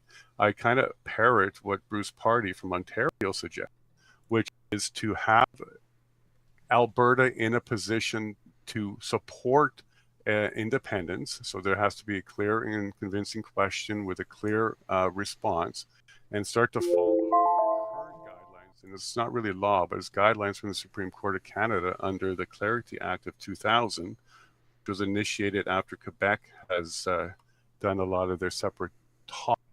Now, what Bruce Party suggests, and I think is an excellent idea, I do know that Jeff Raff is kind of spearheading the start of this, which is if Alberta does vote on a clear question to leave, the next step legally is to go through and do, because the question of Canada can unilaterally keep Alberta in, whether or not Alberta can unilaterally leave is unknown. So we don't even have a clear path to separation with consent. I'm using that word consent on purpose because any other attempts to leave is going to be without consent, and that becomes incredibly difficult. And I think that'll be a generational problem for us to recover from if that is something that happens. But what the Bruce Party proposes, and a lot of people in Alberta is to go and see if Alberta is fed up. I think you can hear from Mark pretty much are, but it doesn't mean they actually want to leave. It means they want to go to marriage counseling.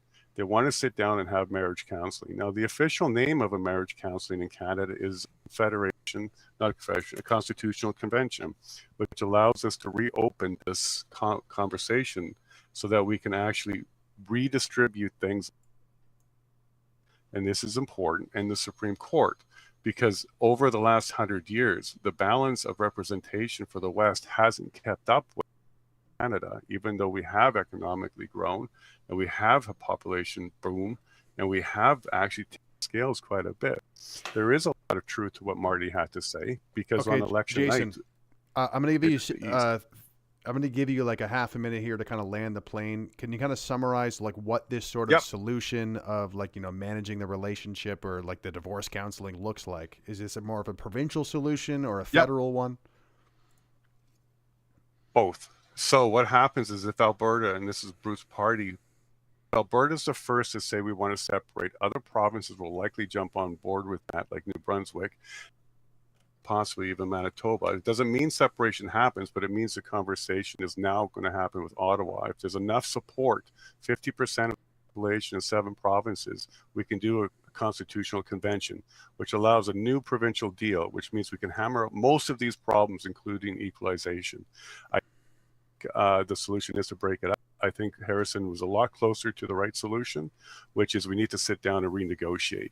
Only in after that, if there's no solution, then we should be looking at the option. I would like to have marriage counseling or a constitutional convention. Okay. And we can certainly go deeper into the weeds on that. I brought up 2 more speakers. I do want to hear from Daniel and FortySacks first, though, to see if you guys have any response to what Jason was just saying. And then after that, we're going to go to Chad Eros. I don't know if I'm saying your name right, but I believe that this is you were part of the trucker convoy, if I'm not mistaken. And we'll get to hear your perspective, and then we'll go over to Nathan Cook, who I believe is a nationalist. But did FortySacks or Daniel, did you first want to hop in and say anything about what Jason was just talking about in terms of the marriage counseling? I just wanted to reiterate, like Daniel has touched upon this before, as well as myself. You will not find very many Eastern conservatives agree with the egregious treatment of the Western provinces. You will not find disagreement among, these people in saying that they've been given a bad deal. They've been through transfer payments, through equalization, through just plain old snub in the Laurentian elite. We get it. We agree. I agree that some form of I gotta go to the bathroom. Just so that we understand the positions of the speakers here. We don't necessarily disagree with the notion that there should be fair treatment. The one thing I know, and this is true everywhere else, and this might be a little spicy, it might be a little controversial to say, but there will always be some degree of a power imbalance. The question is how intolerable and how unfair will that power imbalance be? And that's just a result of pure demographics and population size. That's what I would say.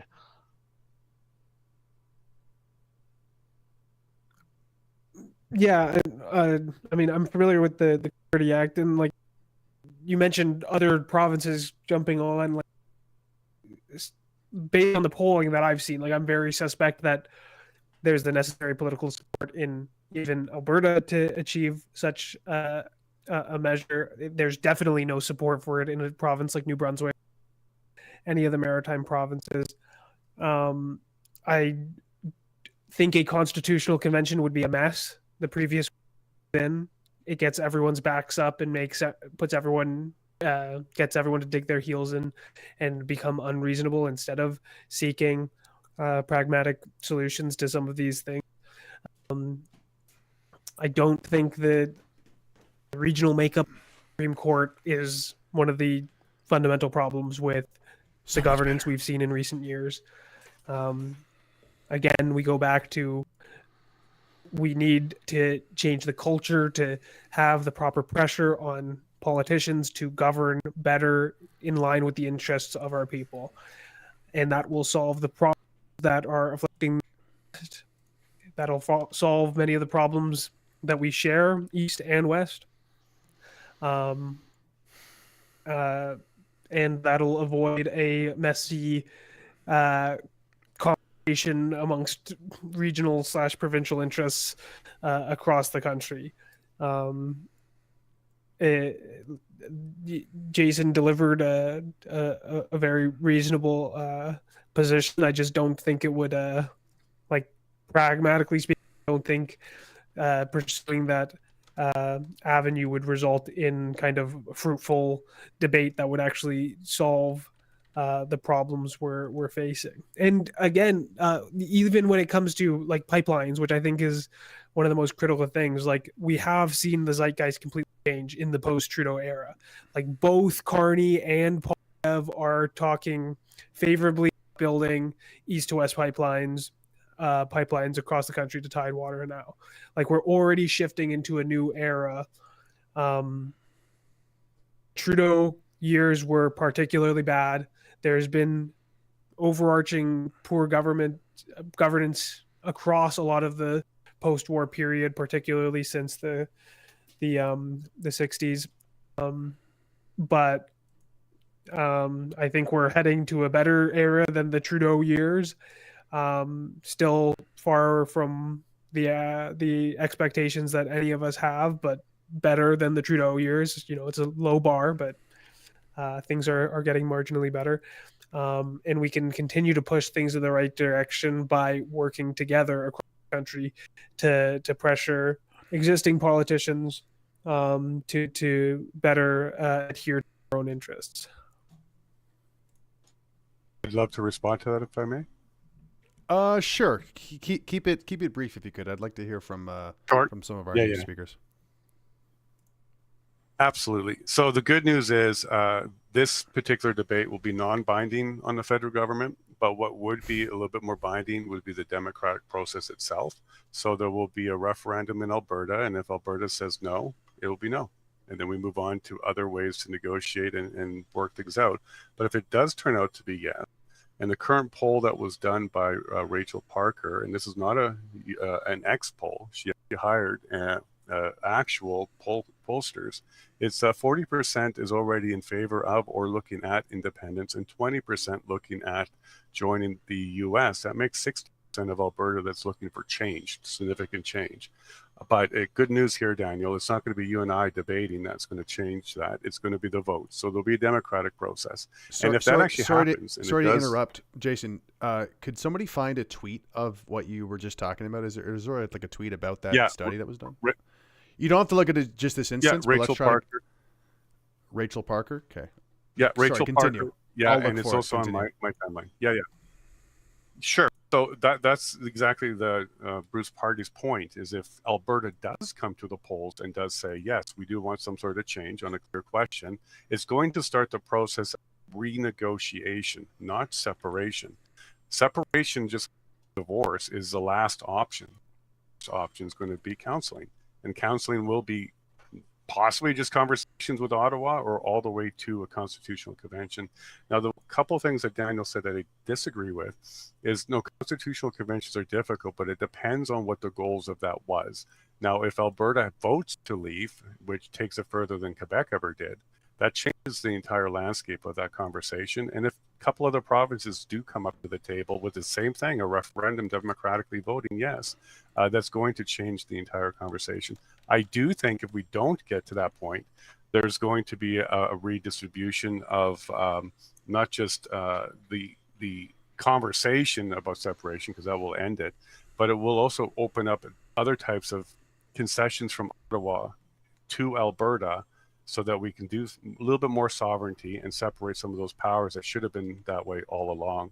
But at the end of the day, I do think Canada is getting positioned for, and there's a perfect storm coming, to a new provincial deal. And the last thing I'm going to land it here, because Mark Carney, and I just did this episode yesterday, it's called the Loonie Dollar System. If you guys are familiar with this, you really need to check this out, because this is the same euro dollar, which is going to put the Canadian direct competition in a bad way with the US. And this definitely made it an Alberta problem, because 80% of the surplus that we have with the US is coming from Alberta. This particular issue, if you check out this episode, is happening now under Carney. It was under Trudeau, and it's definitely not making Alberta look better. And here's the landing of the plane. Carney's current cabinet, nobody from west of Winnipeg is in that, or Manitoba is in that cabinet. So it's very clear with the rhetoric from Carney, specifically the new guy, that Alberta is not somebody looking to help and assist. In fact, he's going to be using our oil reserves and our oil transactions and surplus with the U.S. to create a currency war, not just a trade war, but a currency war with the U.S. So this is going to, I think, either stoke Alberta's independence and separation or destroy our economy. And then here's the landing of the plane. The wheels are on the runway here. Denny Rancourt provided us statistic data on the excess mortality of Canadians. And when our value of the oil goes down, the rate of suicide, drug use, and other types of horrible things and deaths across Canada goes up. It's statistically proven that when we have a depression in Canada, economically, we actually lose lives. So this is not just a ideology conversation, as Harrison put it. This is literally about life and death, because the more that we suffer as a country, the more that we actually take our own life and go down the bad road. So this is a conversation about fixing Canada, going to counseling, and let's see if we can do this. But we will have far more leverage if Alberta and other provinces have voted that they're ready to separate, much like in a divorce. If you're ready and talking to the divorce attorneys, it's a little bit more serious. So the counseling stage, I think, has to happen. And there's no way in my mind, I don't see a path forward where Alberta just unilaterally leaves without Canada's consent, because I think that will turn into a civil war, and we are landlocked, and that would be a generational problem. We'll be feeling pain for the next 20 years if that's the road that we went.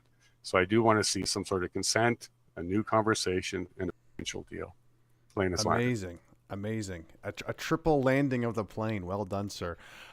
For the Lee and Base Maiden, I put the study that Jason was referring to in the chat, that 40% of Albertans want independence and 20% want to become part of America. So we can put that up in the nest. And yeah, actually what you were talking about, Jason, reminded me of a stat or a factoid that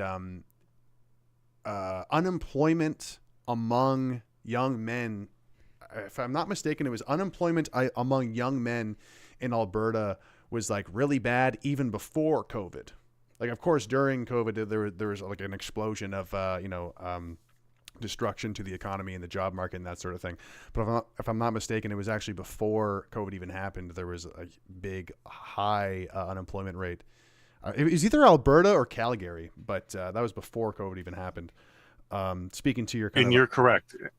Yeah. And that was when OPEC changed the price and there was oil wars with Russia. So anytime the oil price was significantly drop, death in Alberta and Calgary goes up.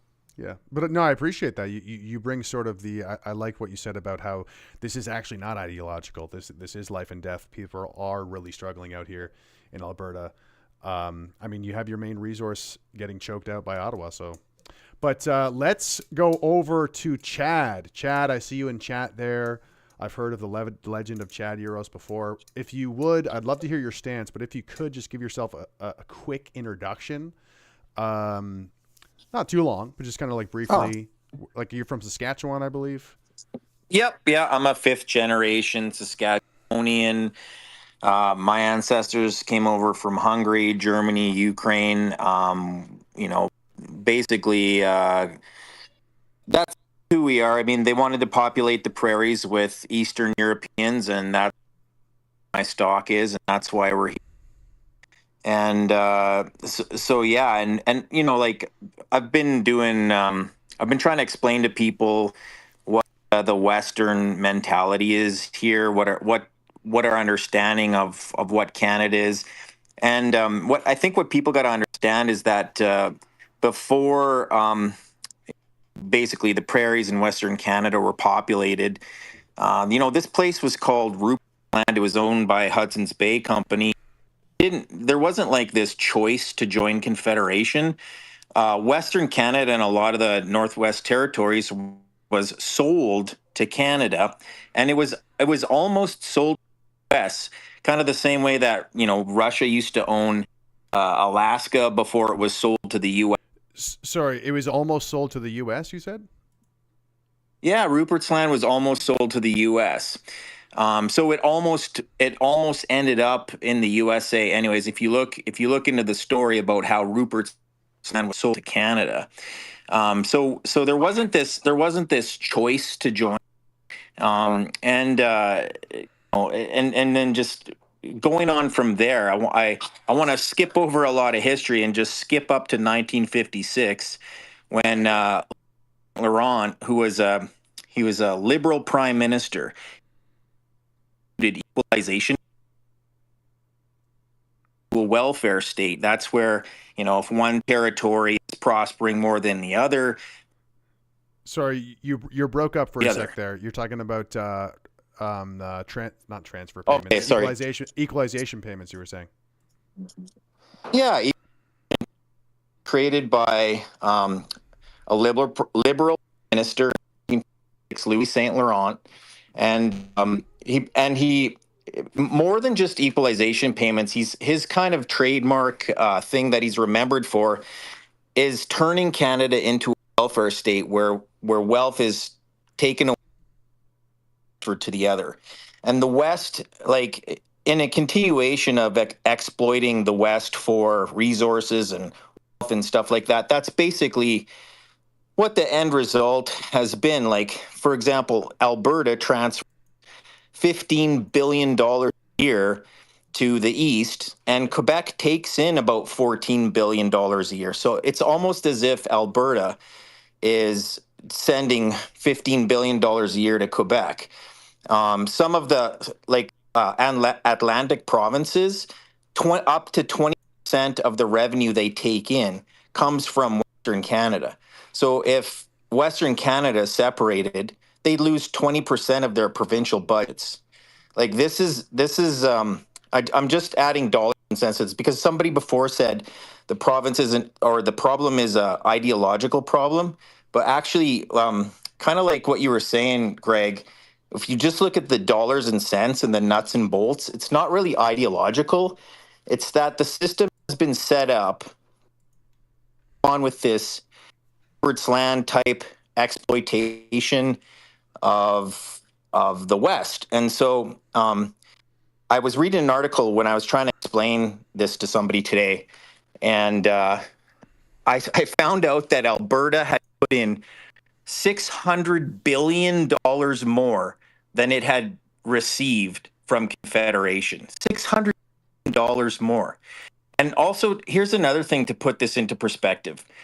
Has given the Ukraine, but besides loans, but just given with no strings attached, Canada has given the Ukraine $17 billion to fight a superpower, Russia.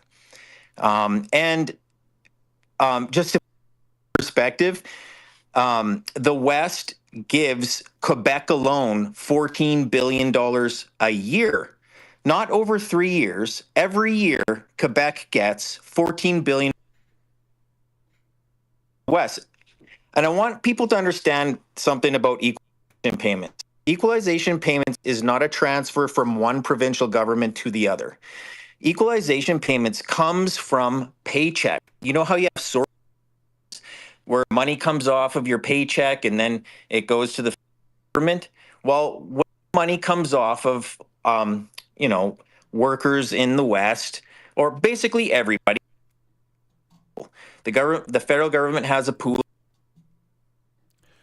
Chad, you keep breaking up a bit. I don't know if you can find a spot with a better reception. Is that happening to other people too? No, I can hear him pretty good. Okay. Yeah, I think that was a you problem, Greg. Uh-oh. Yeah. Go ahead. Sorry about that. Yeah, no. If I'm breaking up for people, sorry about that. I actually took myself. You're all good, Chad. Okay. Yeah, I took myself off Wi-Fi. It didn't happen. But yeah, the equalization payments, I mean, there's other revenues that go into funding equalization payments, including natural resources. But it comes off of essentially a large part of it, people's paychecks. We have no choice. The only way to stop sending equalization payments is to stop paying our personal taxes, or businesses can stop taking money from deductions from people's paychecks. But that would take a major revolution or revolt, right? For employers in the West to say, you know what, we're so fed up with equalization payments that we're not going to deduct source deductions from our employees' paychecks and send it to the federal government, because that's what actually funds it. And so another landmark happened with equalization by a Liberal Prime Minister, and it was Pierre Elliott Trudeau, another Liberal. He enshrined equalization payments in our actual issue. It's a constitutional issue, and basically exploiting Rupert's land or the West. You'd actually have to open up the Constitution and take it out. So it's a constitutional crisis issue because equalization is enshrined in our Constitution as of 1986 by Pierre Elliott. That's why issue of like, well, maybe we should just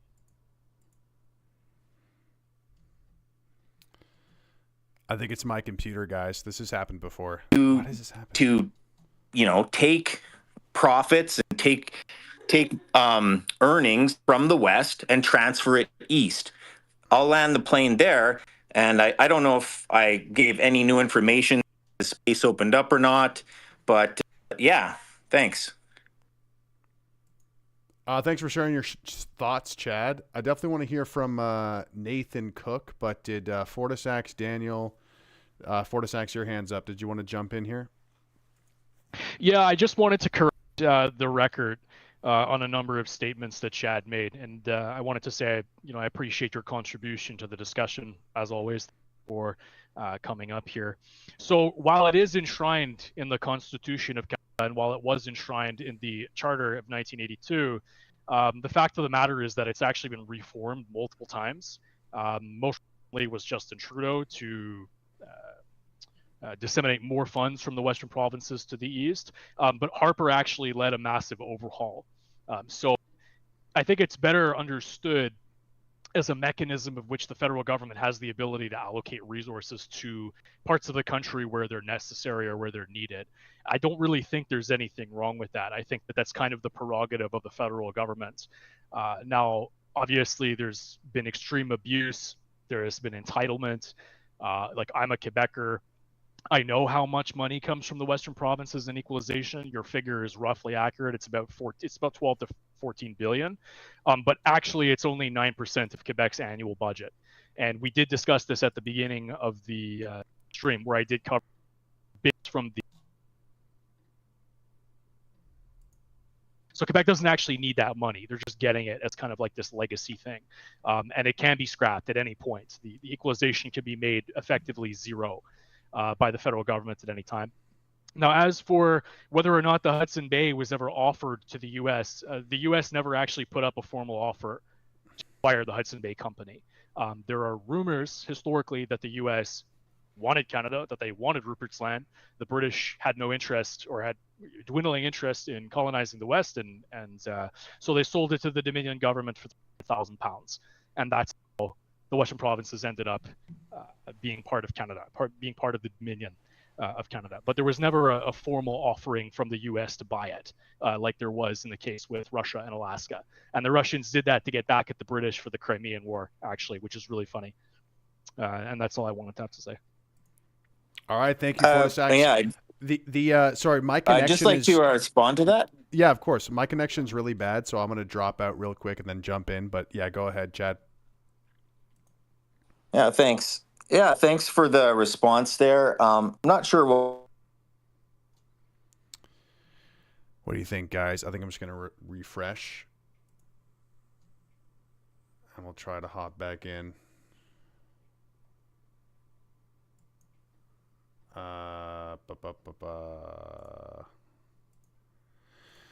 are they saying? We're missing the debate. We're missing the debate. What's going on? Hopefully this will fix everything. Cross your fingers, chat. the reforms that Harper did was to change how much natural resources contributed towards the average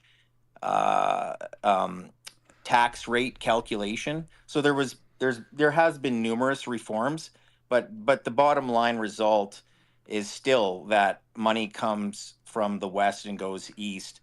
And the other thing is that I think you framed your explanation of how there was no formal offer from the U.S. to buy Rupert's Land. Correct. There historically there were considerations of selling it to the U.S. I've read extensively on this. But by no means am I a historical expert on this. But at the end of the day, you might recall that there was a revolt over the sale of Rupert's Land to Canada by the Métis people led by Louis Riel, because he said, hey, wait a second, we weren't consulted on this. We're prairie people. We weren't told that this land was going to be sold to Canada. Like, what if we wanted to stay sovereign? And, you know, it was such a surprise to some people that there was a revolt and Louis Riel, a Métis person, was hanged for treason for his revolt. So it wasn't just a cut and dry thing, as much as you'd like to say it was. It was just a nice peaceful transaction.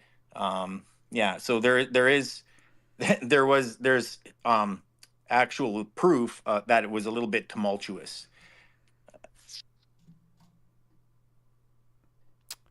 Guys, add me isn't add me elaboration on that. I think that's a really important point. That being said, the Métis were, bar none, not the majority of the population at that point, and there were Saskatchewan and Manitoba are not that far from Ontario. Manitoba was actually settled mostly by Loyalists from Ontario. Some would say maybe that's why Manitoba's kind of the odd one out in the prairie provinces. They tend to align a little bit more with the East in their politics and culture. But there's a case to be made that they were sidestepped simply because they were not. They were not the majority. Therefore, they were not the deciding opinion or deciding factor in whether or not the HBC would be sold. And it was the HBC who decided to do so themselves as well. It's not like the British single-handedly forced the HBC into selling to Canada.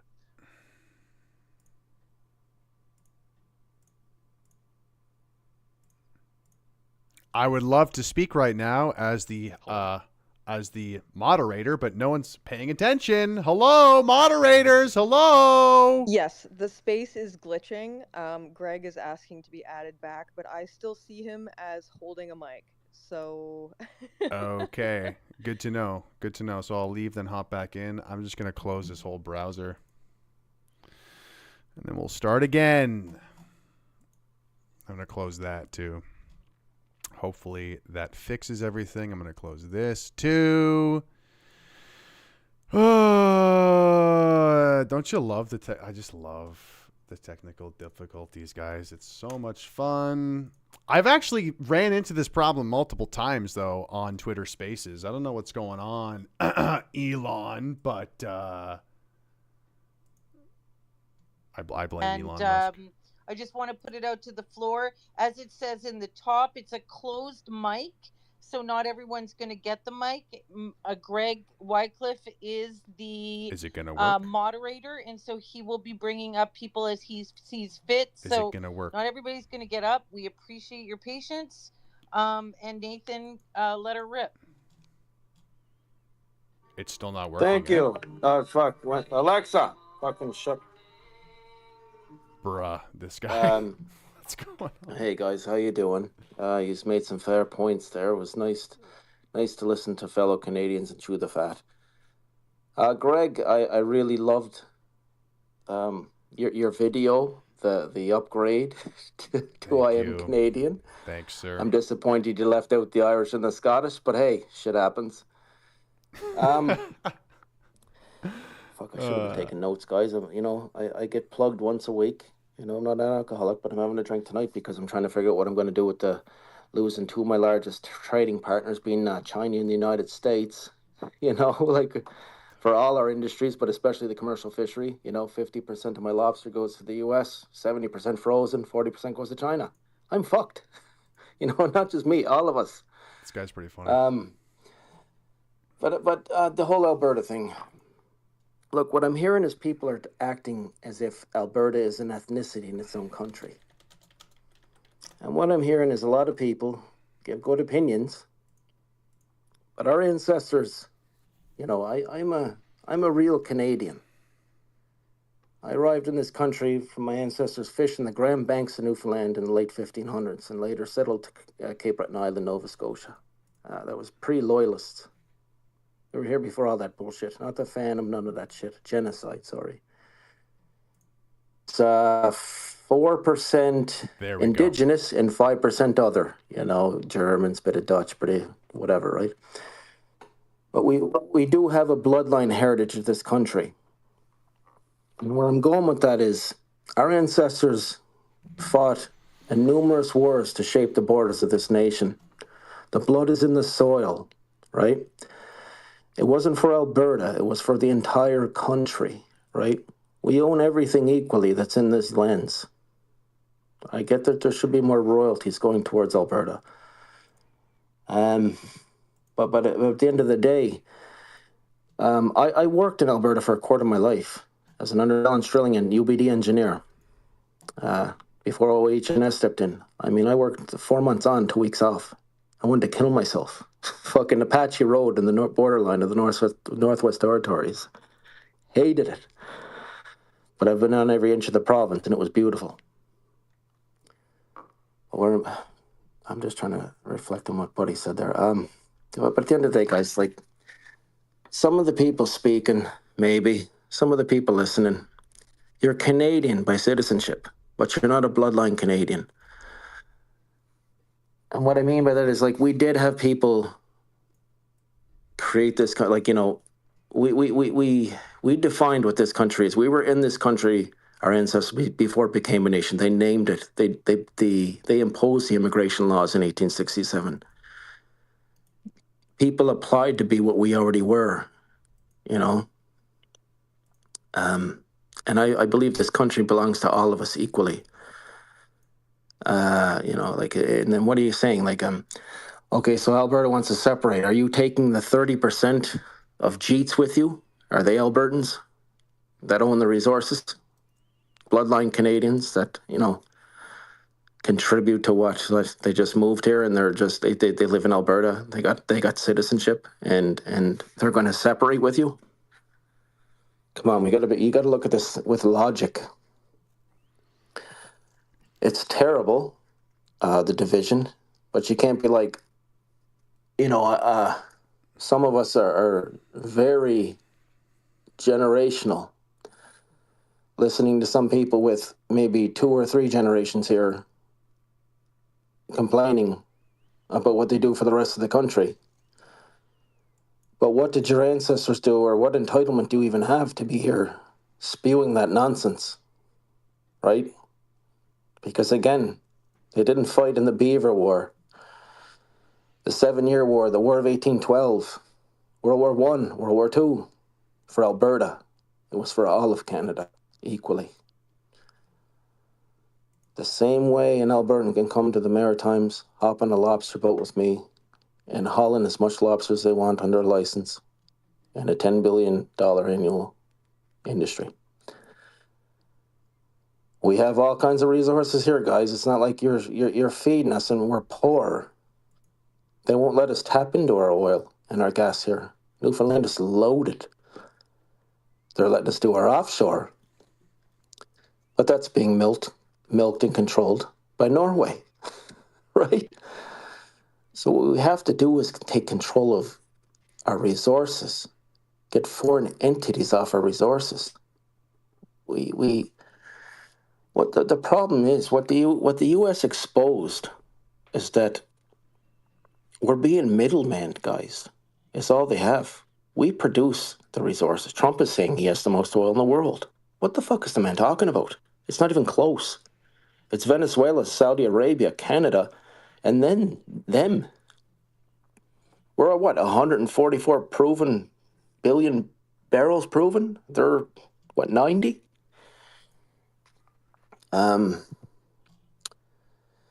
So again, what do they refine, guys? 90% of our oil? Sell it back to us at 2 or 3 times the cost? And that, not just oil, that's everything. What we lack in Canada is refining, manufacturing, and processing. 95% of the crab in Newfoundland goes to Maine to get processed. They take $3 billion worth annually of our lobster. You know, I'm heavily involved in this industry, guys, so I can give good examples in that. We just aren't set up to do it. I mean, I know these tariffs aren't going to last because the United States, many of these industries can't be sustainable without buying Canadian. It's just not possible. They have too much processing. These plants are going to be empty down there. But it just wakes us up to be like, why are we being middlemen? You know, like where's the common sense? We just need to be, look, we have all this steel. We don't know what to do with it. Well, I know what to do with it. Let's start building. Steel is the main component for our oil refineries. Let's start building those. You know, let's get nuclear energy going. Let's get the pipeline going. We're resource rich.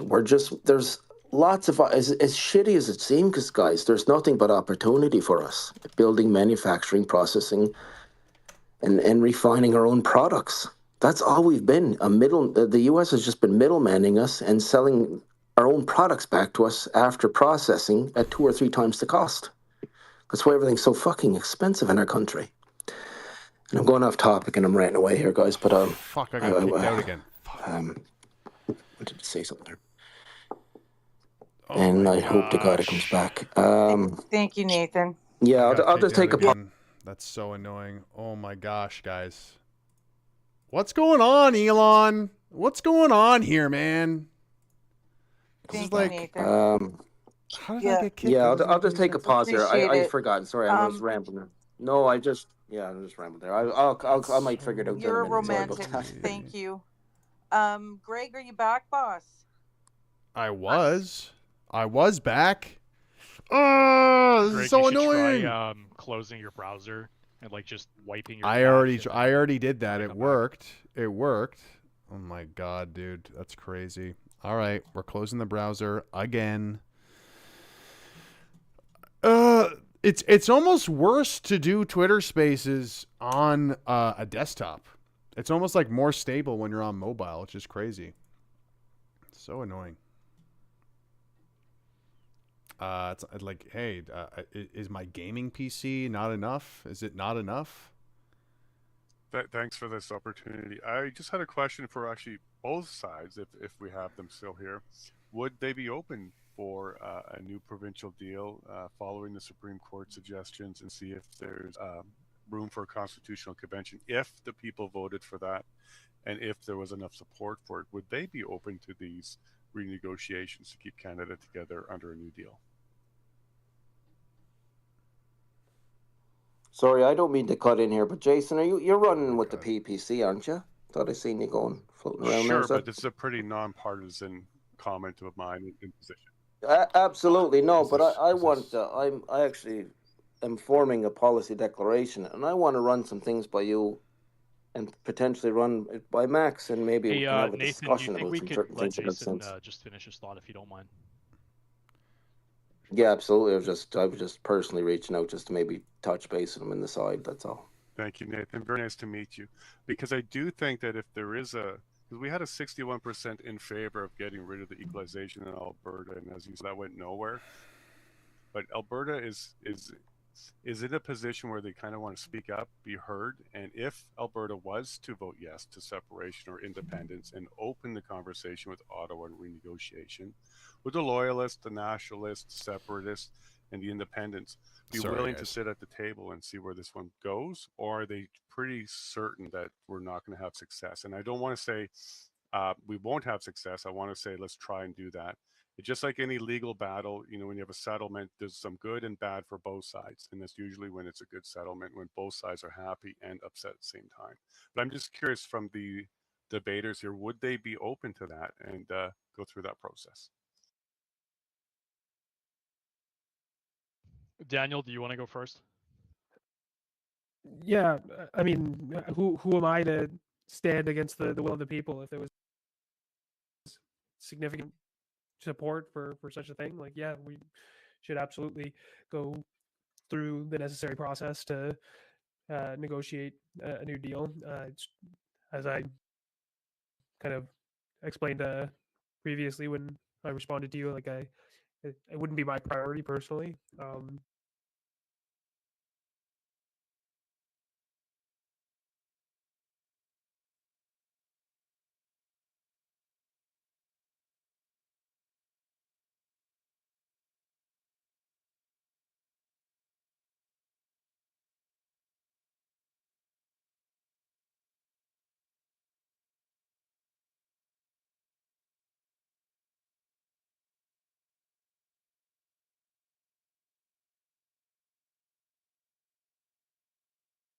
Would propose if we were able to do that would be something like a quarter century or 25-year sunset clause. So every 25 years, without debate, we can go ahead and reopen and have a conversation to adjust the equalization and how Canada looks as population and growth and industry continues. But having us locked out of that conversation from the West, because we were not part of the Confederation when it was negotiated, we got added to it, and we that one. It's a very original and interesting idea. And you know what? I got to hand it to you. I don't think I ever heard that before. I think that might be the ticket. You're back. My gosh. Yay. A minute. Yay for Greg.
Yeah, Greg, just like I remember, like when I was living in Vancouver, it's nothing new.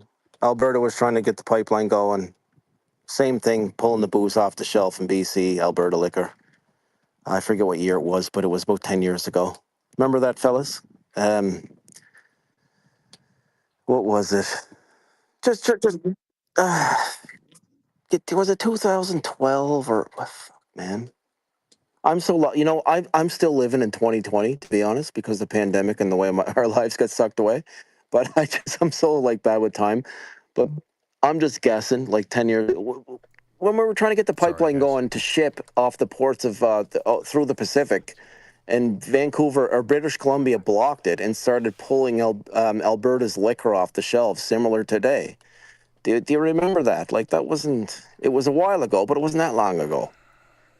It's you're not a port, you're a province that's landlocked, and you're not a port province, right? So you're at the mercy of these other provinces, and that's what I mean. Being a separatist, you'd be tariffed and taxed to death, right?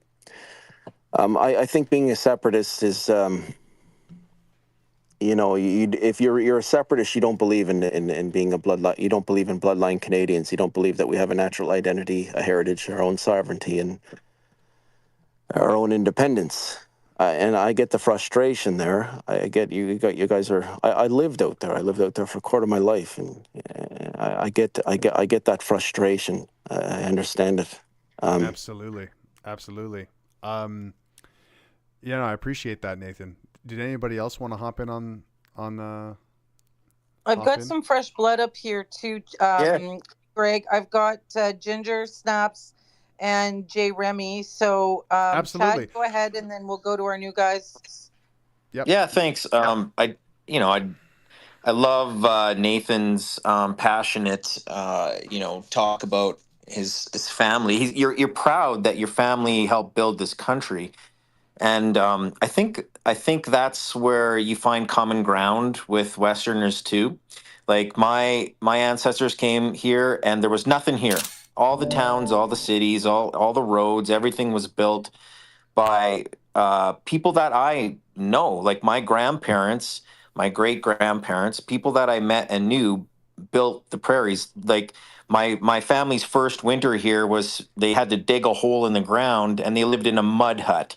That was their first home, was a mud hut to settle the prairies because there was nothing here. And I think in that way, prairie people share the same heritage that you do. They weren't they weren't immigrants; they were pioneers. Pioneers are different than immigrants because immigrants immigrate to something that's already pre-built. Pioneers build something that was never there in the first place, and there's a big difference. So my ancestors are pioneers. My ancestors built something from nothing, and there was nothing here. And people can say Aboriginal people are here and stuff like that, but they were nomadic, and in the wintertime they got the hell out of here because it was too cold. And my ancestors built permanent settlements here. And yeah, of course, I can't say you can't say all Aboriginal tribes left Saskatchewan because there's about 70 to 80 of them, but most of them did. And just back to Greg about how, there's just this mass immigration influx. I taught at a business school. I taught finance and accounting, which is an ironic thing to teach in a business school because the business schools are one of the main vehicles to take over international students. And that whole mass immigration thing is about getting head taxes off of people, billions and billions of dollars of head tax through tuition. And what I know from being an accountant in industry is that these people are paying franchises and paying workplaces to do a workplace needs assessment, basically fraudulent workplace needs assessments to apply for foreign workers. And these people pay for their jobs. They'll pay between $30,000 and $70,000 to have these fraudulent workplace assessments done for foreign workers, so that they can stay long enough to get landed immigrant status. It is a massive, corrupt, multi-billion, maybe trillion-dollar corrupt industry. And actually, one of the last things Trudeau did is it became so obvious and prevalent, like the corruption was starting to bubble to the top so much that he said, "Look, we're gonna." He was basically forced to admit to the corruption and say we're gonna scale back on the foreign worker thing, on the foreign student thing. I don't know if you guys remember this. Maybe you want to put the clip in the nest about he had to basically admit the corruption behind all of it and that they were going to scale it back.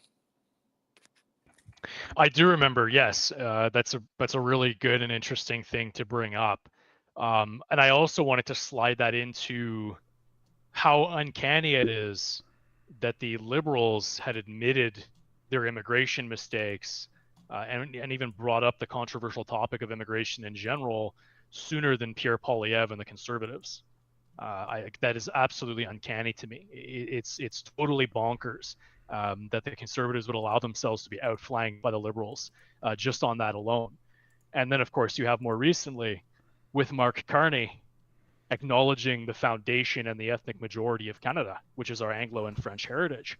How is it that our Conservative leader says a Canadian is a Canadian, but our globalist banker, whose climate alarmist wife have been kicking for years, comes up with, oh yeah, by the way, this is our ancestry, this is our heritage. It's totally bonkers. I agree with you. The Liberal complicity in the mass immigration scheme is just absolutely insane. It is a direct threat to this country. And to circle back to the issue of Alberta, I should also say that the foreign diasporas in Alberta now are also a direct threat to any secession attempts, because they most definitely do not want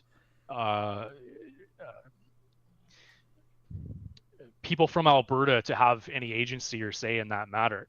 I'm of the opinion that the vast majority would sooner forfeit the totality of Canada to the US rather than let a province go its separate way in the name of its own distinct society. And I say that as a Quebecer. Yeah, I mean, foreigners living in Alberta and such are probably more willing to join the United States than the average Albertan. Yeah. They don't have any loyalty to the country. They're just looking for their own economic interests. I'm kind of glad the conversation has pivoted to immigration. I think it's the most important issue facing the country. Regardless of, we've spoke a lot about the country breaking up, but I think the more existential crisis to the nation of Canada is the flood of foreigners that has been going on since the 1960s. That's how we're losing our country.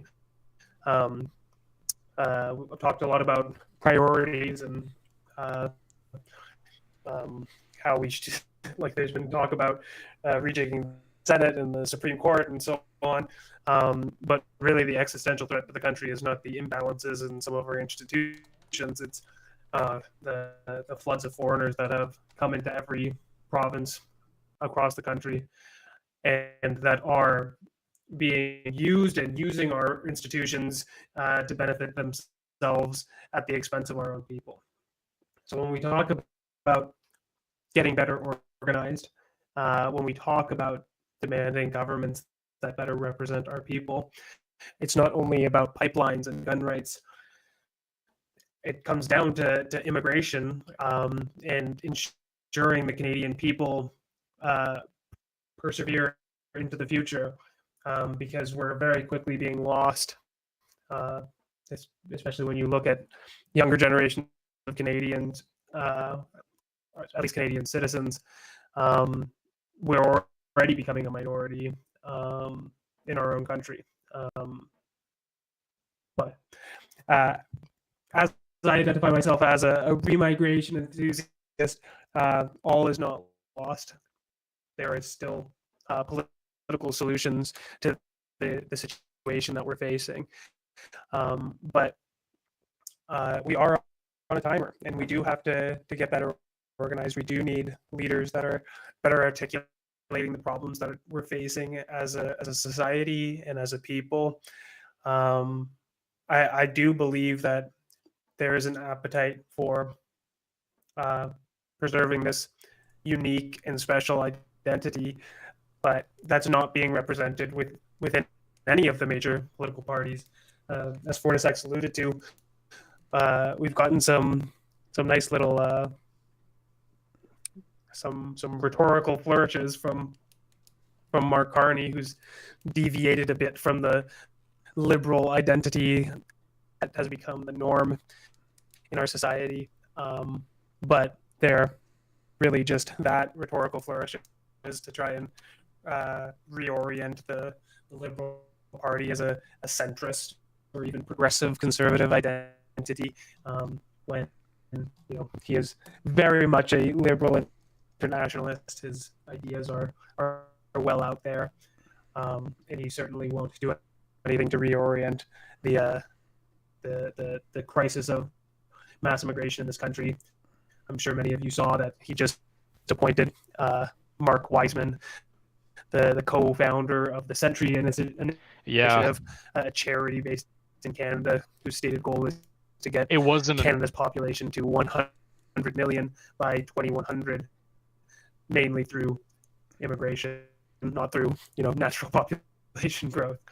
It was bad enough that they had indirect control over the immigration, and now it's just straight up giving them a full-on cabinet position. It's kind of crazy. Absolutely. Daniel, you're sounding a little fuzzy there, Daniel. I don't know if... it's hard to see what his role will be. Yeah, you're sounding a little fuzzy. You're over there, roboting. Yeah, you're roboting a bit. But no, okay, I'll let someone else talk. Sort that out. Yeah, and feel free to drop out, then jump back in if you want, because it sounds pretty bad. Hopefully we won't have any more technical difficulties. But I see I see a few hands up. And sure, you know what? Like the conversation did pivot to immigration, demographic change, as I do think that is an existential issue that is certainly relevant, because we were talking about the interests of Canadians. And the idea is that the interests of Albertans or the West will be better represented if we join America, which is the whole idea of leaving. However, America also has its own set of problems when it comes to demographic change as well. And for those who don't know, based on current deportation numbers, Obama is actually going to deport more people than the current Trump administration, which is not, I don't think, what MAGA voted for. It's not what Trump supporters voted for. So if you are a Trump supporter, you're a 51st stater, that is something to keep in mind, that Trump is actually not delivering on mass deportations. They even had signs. The Republican Party had signs, mass deportations, as part of their campaigning, and they're not deporting as many people as Obama. And so I like the stuff that Trump says too, but like he's actually not delivering on this sort of like nationalist, Americans first platform as much as he said he was. And that's why a lot of these people who want to separate, saying, "Oh my God, Constitution." We're just not familiar with the crooks and the bureaucrats south of the border and how they could potentially screw you over and extort you for your resources, all the same as that's happening in Ottawa. But anyway, that's all to say. I want to get somebody up here though that is a big 51st stater, because it was kind of interesting at the beginning of this debate that both of our sort of separatists were like, well, I don't know if I want to become part of the states, but I definitely just kind of want Alberta to get what it needs. I'm curious if there's anybody who wants to hop up here who is very much like a 51st stater and wants to talk about how becoming America is going to be, the best thing ever. So, request to join. That would be Jonathan. Be Jonathan. He's a diehard 51st. All right, Jonathan, request to join. Is this Jonathan here with the? I was actually chatting to him earlier. He actually had some good stuff in chat. Jonathan Bahay, request to join, sir. We can get you up here. Jonathan, can you check your mic? Can you hear me? We can hear you. There's Jonathan. Thanks. Go ahead. It's sir. Bahay. Sorry. When you brought me up, I totally didn't hear your intro. Can you repeat it? The intro of what? Of the entire space, or what do you mean the intro? No, I've been listening to the space since the beginning, but when you were introduced, it flipped and it went totally dark until just now. Oh, okay. Well, I was just kind of saying, the conversation has pivoted to immigration. We're talking about demographic change, and that being an issue. And, whether Albertans separate, whether we become the 51st state or not, that's actually an issue as well in America. Trump talked about selling American citizenship. That kind of devalues what it means to be part of America. And as I said, Obama is actually deporting more people. Trump is on pace to deport less people than Obama did. And mass deportations was like a major part of Trump's platform. And right now his administration is not deporting as many people as he said he would. But I want to get back to, because a lot of people are saying, no, we need the Constitution. We need this sort of state system. And I want to hear from those people, because we kind of missed that at the beginning of this debate, where the people who are separatists they were actually like, you know what, I'm not, totally gung-ho about becoming part of America. I just kind of want to get what I want.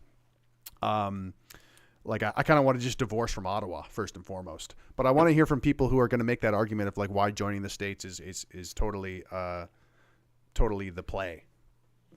Right. So I'm only called a big 51ster only because I run a discussion group that has been discussing this for many months now. So let's hear it. Let's hear it. Let's hear the best argument. I want to hear the best arguments from this chat. So earlier on, I made a bit of analogy to compare like what it really means, because at the heart of it all, it is how we are going to be governed as a people.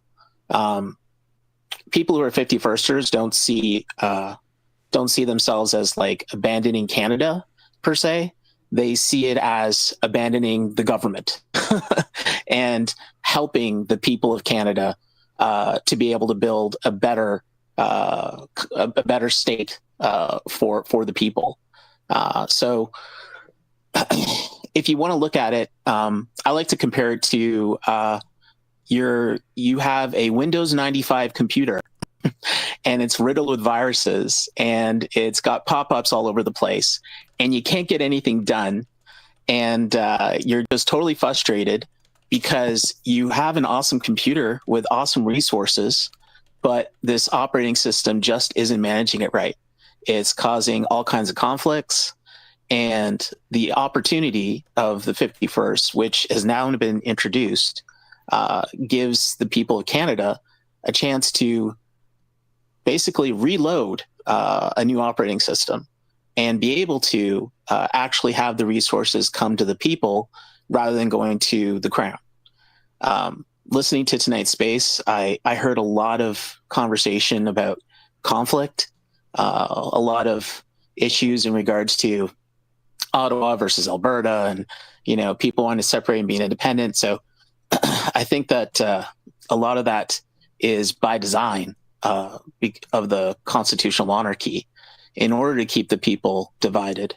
If you look at the map, it was literally just a bunch of lines drawn on a piece of paper that didn't really define any people. It separated people. And in the event that we did move to the 51st state, that would completely be erased. All the people that we deal with now would be gone because the people would be able to have free elections by the people for the first time. And also a district system. Sorry, go ahead. Because this has always kind of bothered me about this part of the argument. You say all of these people will be gone.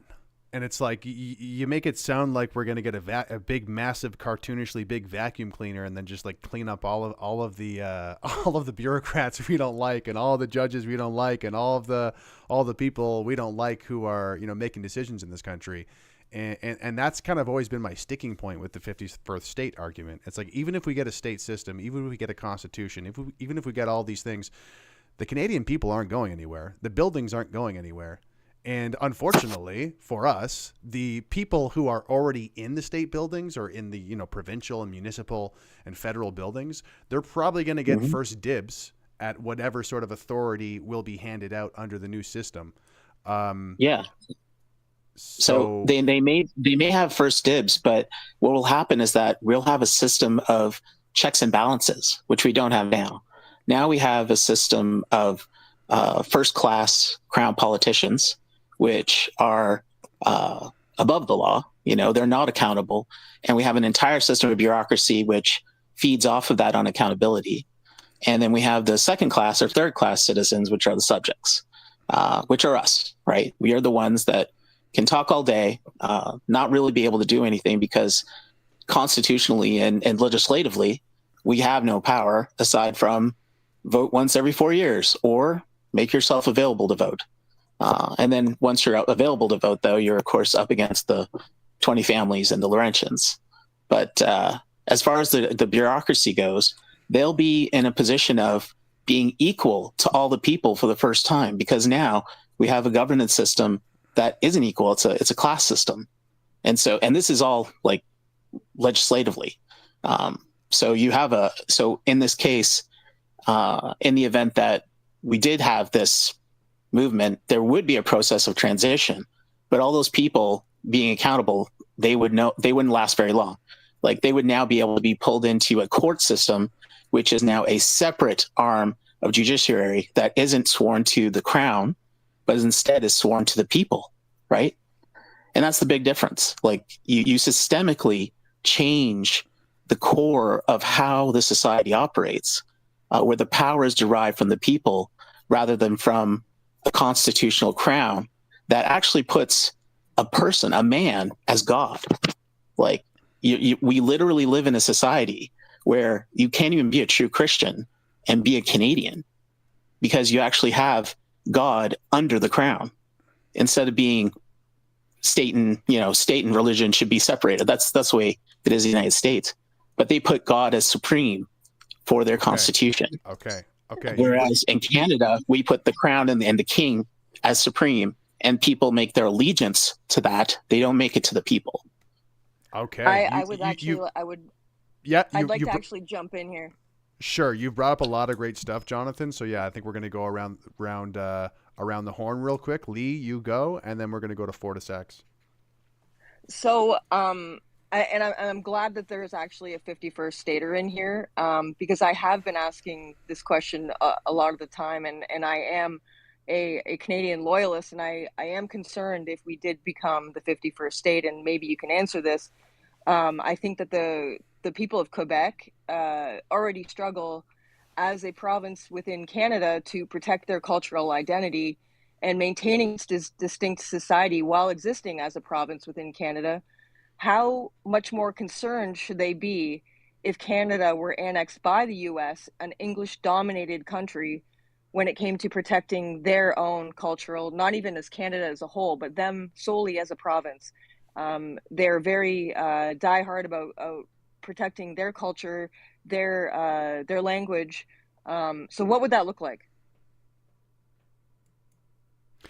So a couple. Oh, sorry. I thought that was directed at me. Yeah, sure. Yeah, I think it was. But just to kind of like reiterate Lee's point, because you were talking about how we're going to be here in Canada, we're third-class citizens. Like we're underneath all of these different layers of sort of power, and I bet you could probably find an American who would make some sort of argument like that, or I guess to think of it in sort of different terms. What I'm worried about becoming part of America is, some people make the argument that there's also foreign interference going on in Congress, in Washington, D.C.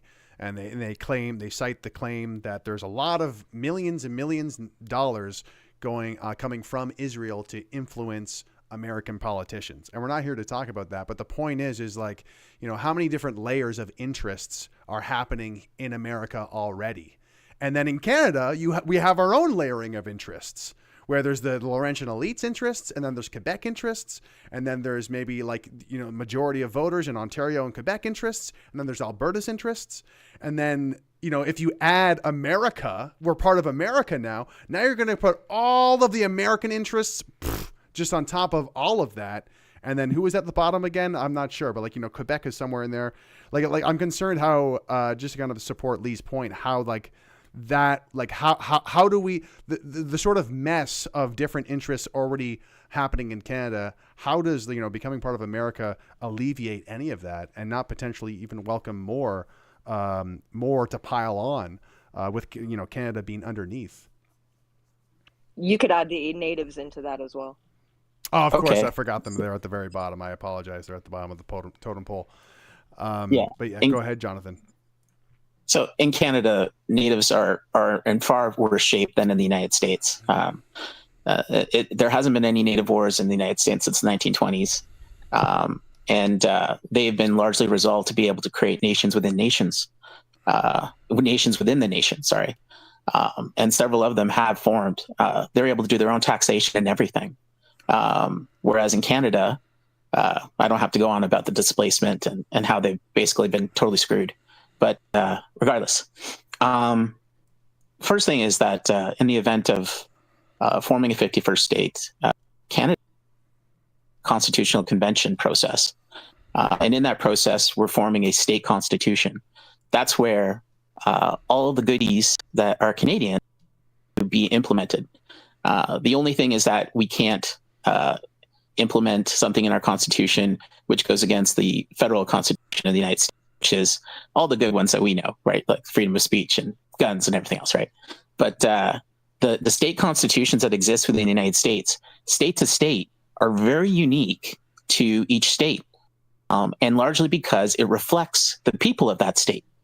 And so there's going to be an opportunity for Canadians to be able to do something unique in that our constitution could incorporate public health care, which is something we all know. This is something that's probably one of the things about Canada, is that in our articles of constitution, we actually do health care as a part of it. And we can continue that, but it'll be something for the nation to decide. But as far as the distinction amongst the regions, that's largely going to be resolved by the application of the United States district system. So the United States has multiple layers of these systems, and these district systems are unique to the United States. It's not like Canada. So Canada has a system that was handed down from design, right? The constitutional monarchy and whatnot. When the United States first formed with their first in their first constitution, they failed because they tried to copy that, and then they knew that this isn't going to work, and then they created this new one, which we all know today, that has been successful for hundreds of years. But the district system would resolve the issue that you brought up about Quebec, where they would be a unique district based on likeness and peers. There would probably be approximately 4, maybe 5 districts across Canada. And there would be different districts for different types of things. There would be judiciary districts. There would be voting districts and so forth. I don't want to go into all the details. But yeah, through that application of these laws, we would, the United States system, we would be able to reorganize how Canadian people work together, but in a unified way. Okay, you've brought up a lot here. I kind of want to, well, actually, let's go to FortySacks, and then Lee, you can jump in, and then Jason. But let's go to FortySacks right now. So one of my issues with systemic critiques of the Canadian system is really an issue that I have with systemic critiques of many other Western countries, because almost everything that is at fault in Canada, legally, constitutionally, in terms of its leadership, you can find pretty much everywhere else. And I'll push back on Jonathan's vision of the United States in that it almost seems utopian to me. A lot of the implication I'm getting from this argument is that Canadian political leaders will be held accountable for their actions, you know, with the argument that people have more access to the political process. But what I would actually say is, like, what if Canada's biggest issues is not necessarily institutional? It's that Canadians do not have a tradition of civic participation. Civic participation is aggressively pushed in U.S. schools, in U.S. Culture. They have a very long tradition of civics, of attending town hall meetings. So the idea, you know what I mean, that this has been offloaded to an institutional problem is not necessarily accurate or really reflective of it. Would a system that is so much better than ours allow for an election to be stolen by Donald Trump in 2020? Would it have allowed the Biden administration to have overstepped almost all of its boundaries when it came to the jurisdictions within the states, withholding federal aid to red states? This idea that it's this sort of totally decentralized mess does not actually track with reality. And again, you mentioned that the Canadian Constitution, that the Canadian system is inherently tied to the Crown. But functionally, Canada is a parliamentary republic. Let's be real here. Most of this is symbolic. When people make an oath to the king, they're making an oath to tradition. They're not getting on their knee and saying, King Charles III, I solemnly swear to defend your person and your family, your noble house, like this is a game of like this is Game of Thrones or something to that effect. I mean, I wouldn't mind that. I think that'd be kind of cool, but that's not objectively how the Canadian system functions. And to your point where you say that it would actually lead to a more unified country, the reality is having a monarch actually puts an accountable face to the whole system, because you can point your finger and say, it was this guy's government, it was His Majesty's government at the time who is directly responsible for the unwise or foolish decisions during this time.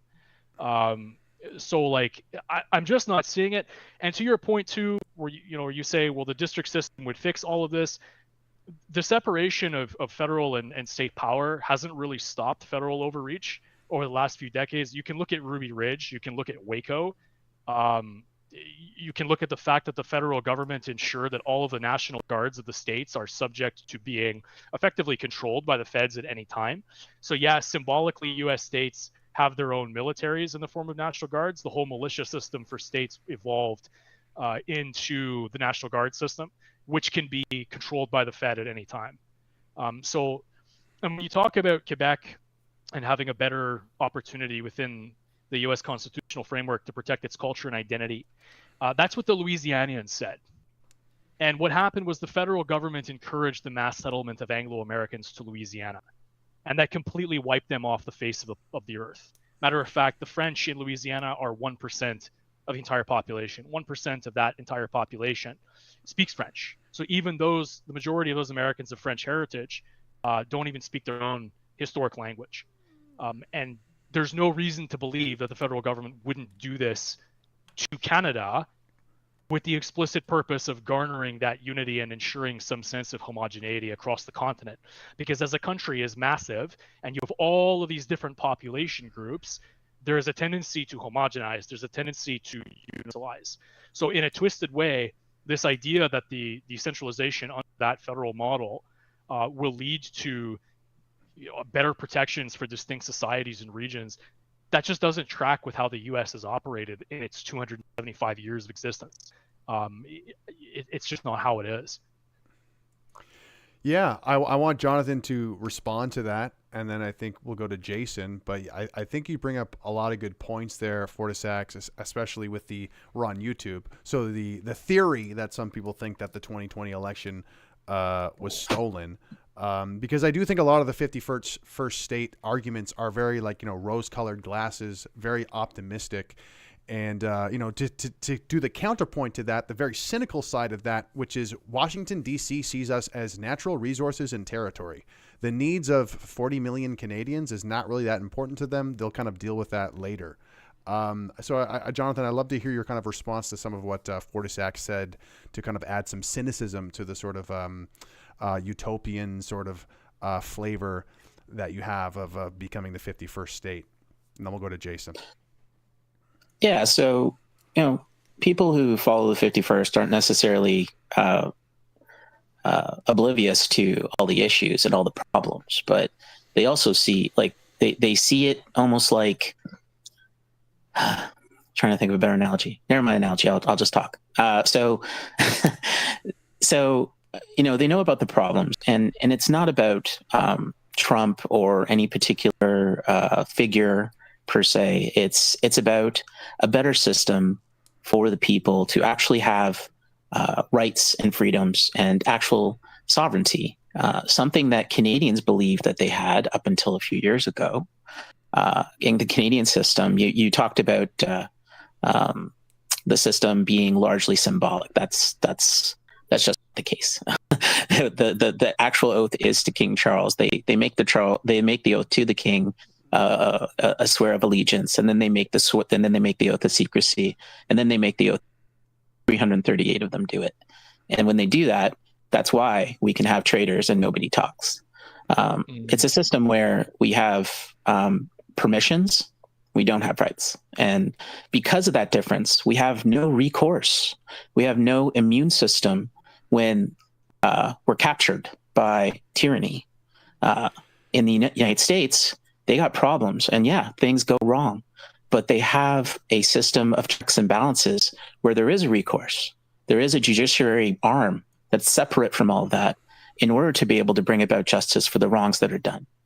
And so with that kind of system, you can imagine you could see we've all been under the same Marxist attack, like both the United States and Canada.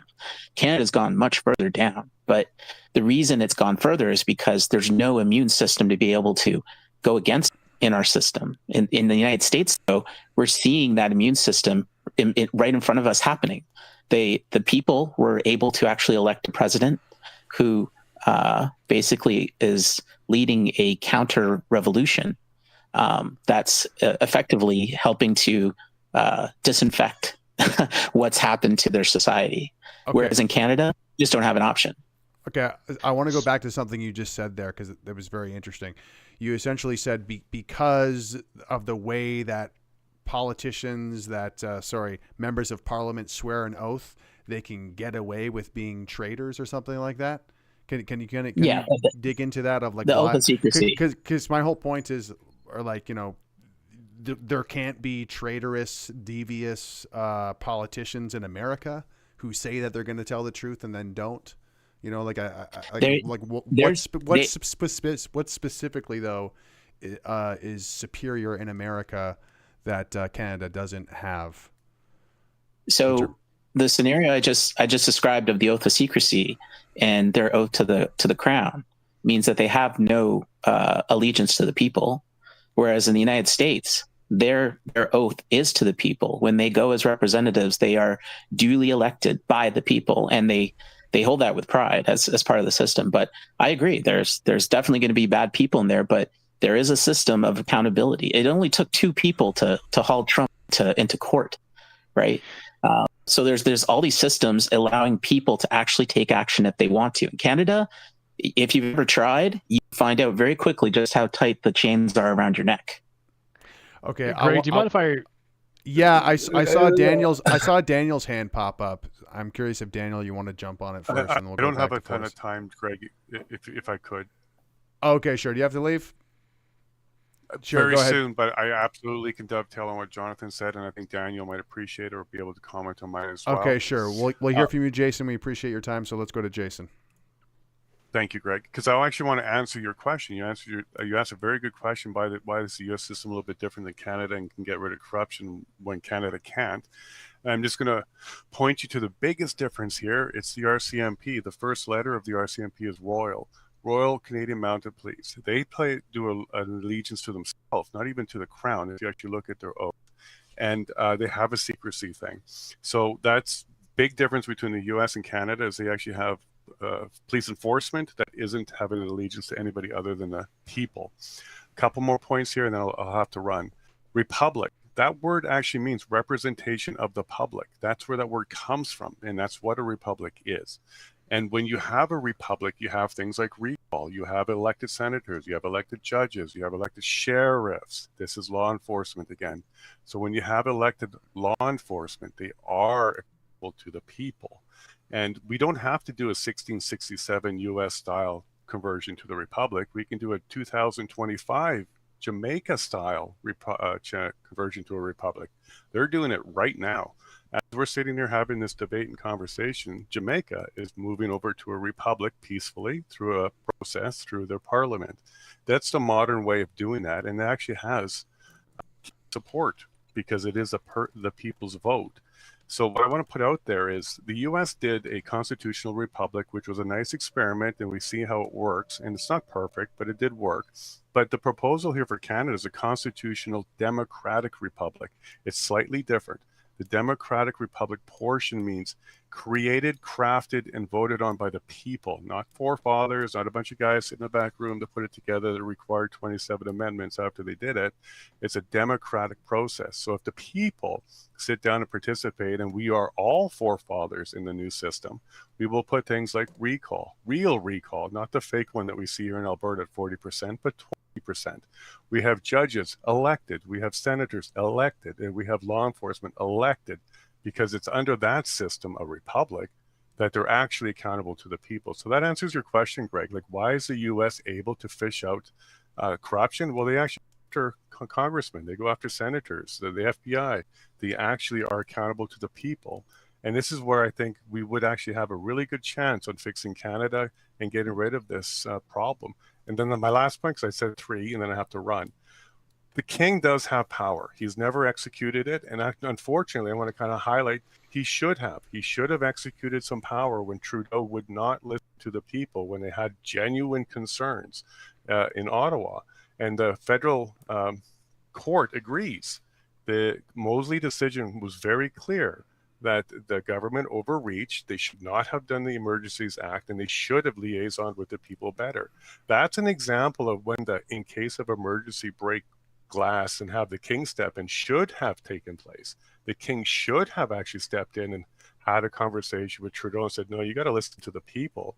But that's where the king's power was not executed, and it should have been executed. So this is a great example of how it is exactly an elite system. They do work together. And I'm sorry, I'm going to throw another point in because it just hit me. We just witnessed Carney not elected, and he's in power. And he's in power because of our current system. He's appointed by the Governor General by the request of the party. That wouldn't happen in a republic. It would be the vice president. It would be another person who was elected, because the entire succession of power is an elected position. The head of state of Canada is a king, not the prime minister. The head of government is the prime minister. And currently in Canada, we have two unelected leaders, the head of state, the head of government. That wouldn't happen under a republic. So I hope those kind of covered some of those questions you had there, Greg, because that is how we get true accountability, is we have elected people who are accountable to the people in law enforcement, in the courts, and in the Senate. And right now, Canada doesn't have that. All right, Jason, we appreciate your time. I definitely want to hear from the Loyalists after all of that. They're ragging on the king. They're ragging on the queen. They think this system sucks, guys. What do you think, FortySacks? I want to go to I want to go to Daniel first. We haven't heard from him in a while. Go do Daniel first. Hopefully he's not okay. Do I sound better this time? I think so. I had to jump in and out a few times. Can you hear me? It sounds good so far, yeah. Okay. I don't know where to start. There was a lot that went on there.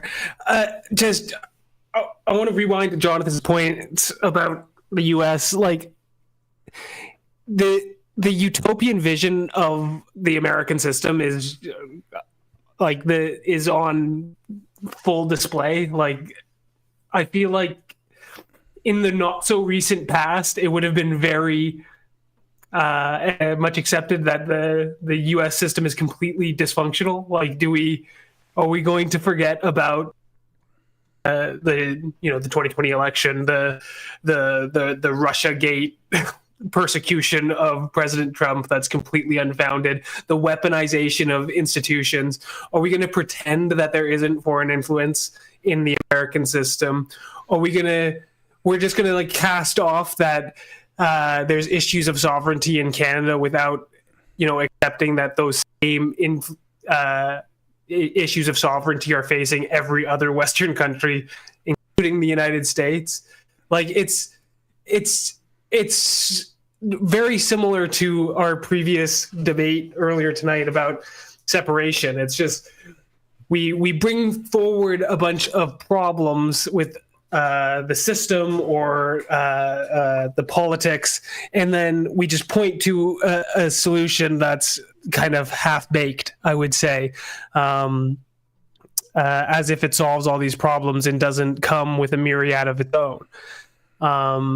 So, like, I'm very apprehensive of joining the U.S. I think it is, as I noted right off the top in my opening statements, I think it's a betrayal of our ancestors. I think that they had a point when they decided to found this country in stark opposition to the American experiment, entrenching our values of peace, order, and good governance, rejecting radical liberalism in favor of tradition and heritage, to preserve the interests of our Canadian people. And I am very skeptical of how that would persevere if we adopted or allowed ourselves to be annexed by our southern neighbors. I mostly agree with FortySacks. I think the comments that have been made both are a bit absurd, assuming that American politicians are above corruption because they don't have a specific oath of secrecy to the king is a bit strange. I think organized corruption is an affliction of all government systems and is kind of an inevitability of power manifesting itself. the best we can hope for, regardless of system, is to elect men of character that can go against such urges. But this is an inevitable problem of power. And to many of Jason's points, I'm generally apprehensive of this kind of populist rhetoric around radical democratization of society. There's a reason our society was not set up this way, despite having the American project to look at as we were creating our systems. I generally subscribe to a more elite theory view of society. I don't think change is made by the masses. I think change is generally made by strong leaders of good character with a vision, with people following them, not the opposite. So I think we have a strong system with poor leaders, as I've kind of come back to over and over again throughout this space. Yeah, I want to jump to FortySacks, then we'll get back to some of the 51st staters. But one thing I wanted to throw in there is Jason, you were referring to how, well, in the States, you know, there's much more of a system of accountability to hold people accountable. And I think that's, you know, to give a sort of like one-liner meme to this whole thing, there a lot of the 51st staters are like, yes, we just need the American Constitution, and then that's going to solve all of our problems. And I look at the state of demoralized, fearful Canadians, and I say, no, we actually need American bravado within the actual people of Canada, you know, because one of the most detestable things I've seen since joining politics is the apathy of so many Canadian citizens, where I'll say, hey, look at our media. It's purchased, it's paid for by the government. This is something that happens in communist countries like North Korea and Russia. Yeah, so what? I don't care. Hey, look at this guy. Hey, I remember when I was first talking about the SNC Lavalin scandal, and I could barely even get my friends and family to give a shit about any of this. And when you port it over to America, they're like, what? They violated the Constitution. They're much more animated. And I think this is something that FortySacks brought up earlier, which is like there's this civic participation. There's this sort of like activity. There's this animation. There's this sort of autonomy to Americans where they treat their politics like a sport. They treat the voting like a sport. They're very animated. And they say, oh my God, did they lie? Are they corrupt? Like, let's look into the details. And this is something that animates the American people. All right. It's not the actual Constitution that does this. It's the people that are actively engaging in holding their, their leaders accountable. And when I see this whole situation of the 51st state talk, I think, okay, we're under a state system now. We still have apathetic people. We still have apathetic people all across the 51st state of Canada. So we're just going to get exploited and taken advantage of again by whoever decides to, be in charge. Or at least like why I'm hopeful with this 51st state conversation is it's getting us to actually think about this stuff and hopefully have a more like stronger sort of bravado among Canadians to try and actually hold our people accountable and kind of take, have more civic activity with Canadians trying to actually take a hold of these institutions and of our systems. But I know John. I know we've been talking a lot. I do want to answer that because you called. Go my ahead, name Jason. And Go I ahead. do have to run. Sorry, brother. Sure. You nailed it. You absolutely nailed it in that last little bit there. We'll be exploited. So here's what I propose to Canada. Let's pay attention to this. I strongly believe Canadians are the most per capita wealthiest people on earth, with future and current potential when it comes to resources. I strongly believe that what Trump is up to is he wants to take our resources. He wants the Northwest Passage to be open, and he wants to open that trade route because that is going to be trillions and trillions of dollars. If Canadians could understand this and say, hey, let's get a divorce from the king, Let's renegotiate provincial deals. Let's develop our resources. Let's open up a Churchill port. Let's become the next trade route for Europe and Western Asia, or Eastern Asia, sorry. We would be far more individuals on our own accord, not with somebody else taking care of this. We are absolutely in a position as Canadians to go ahead and do this development. We can become not just a breadbasket for a lot of places. We can become the energy and economic engine of Canada, not just Canada, but the globe, if we decided to go ahead and develop our resources. Trump wants us because he knows exactly what I just said is true. He knows that we have the passage, he knows that we have the resources, and he knows that he needs it. In order for America to do exactly what he's suggesting they do, become a strong industrialized country again, they need the raw materials from us. So if we grow up, get out of the nest, say goodbye to the king, do not jump in bed with another pretty looking lady because we think it's going to be great, and we just do this independently, I think Alberta would be happy because we're now independent of the king and we're going ahead and developing our resources. All provinces can sit down and do what Section 91 and 92 really meant and be sovereign and go ahead and open up to global markets. This is what Trump wants. This is why he is saying the 51st state. And Greg, you nailed it. We would have been miserable under Biden. And if Canada joins the US, we're too socialist. It would be a democratic nightmare. It would be a Harris government next. This is not the way Canada needs to go forward. We need to have a different system where we take care of ourselves collectively, and we can become great partners to the US and the rest of the world. Per capita, we are the wealthiest people on earth. This is why this is happening to us right now. We just haven't woken up, took the confidence to take those baby steps out of the mommy and daddy's bedroom, which is the king, and go ahead and try this on ourselves. Now, if we do that for 10, 20, 30 years and it doesn't work out, the Canadian experiment under Republic doesn't work out, we always have the option to go to the US. And that's part of the US Constitution. They'll take Canada at any time. But let's not be that meme that we all laugh at, which is the guy turning his head looking at the girl that looks pretty while he's walking with another one. Let's divorce the king, redo our system, and get rid of some of these people. And the people are the lieutenant government, the governor general, and the king's system. And let's do this on our own. And let's see if we can grow the F up at this point. Jamaica's doing it. Let's follow the same path. So let's consider that. I think everybody that on all sides would love a Canada that stayed together. We kept our culture. We didn't merge with the US, and we became their economic neighbor that's far stronger than we are now. We didn't give energy to Ukraine when we should have. We didn't give energy to Europe when we should have. And that's because of the current system that we have. We are being suppressed. And it's kind of frustrating to me that Canadians haven't seen that potential.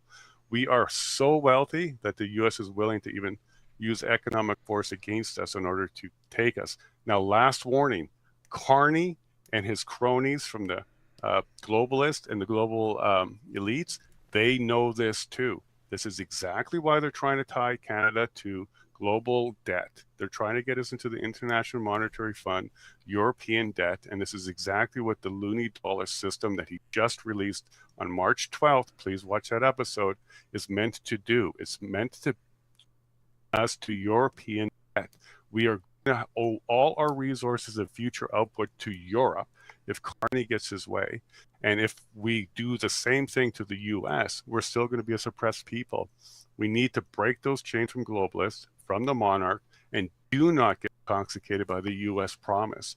And we can do this ourselves. So I'm going to keep pushing for a constitutional democratic republic.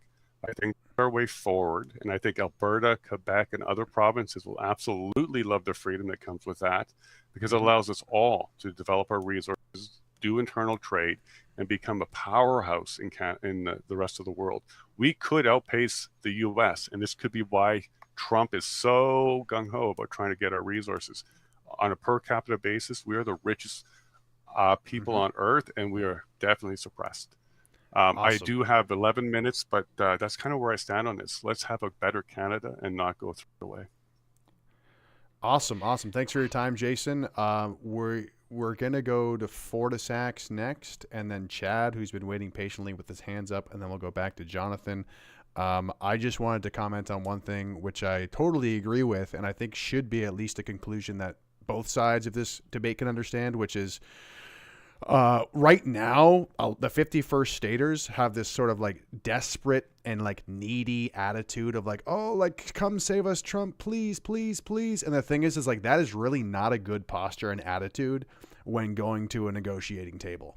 You know, if we go to the negotiating table tomorrow and that's our attitude, we're going to become a territory, not a state, with no voting rights whatsoever.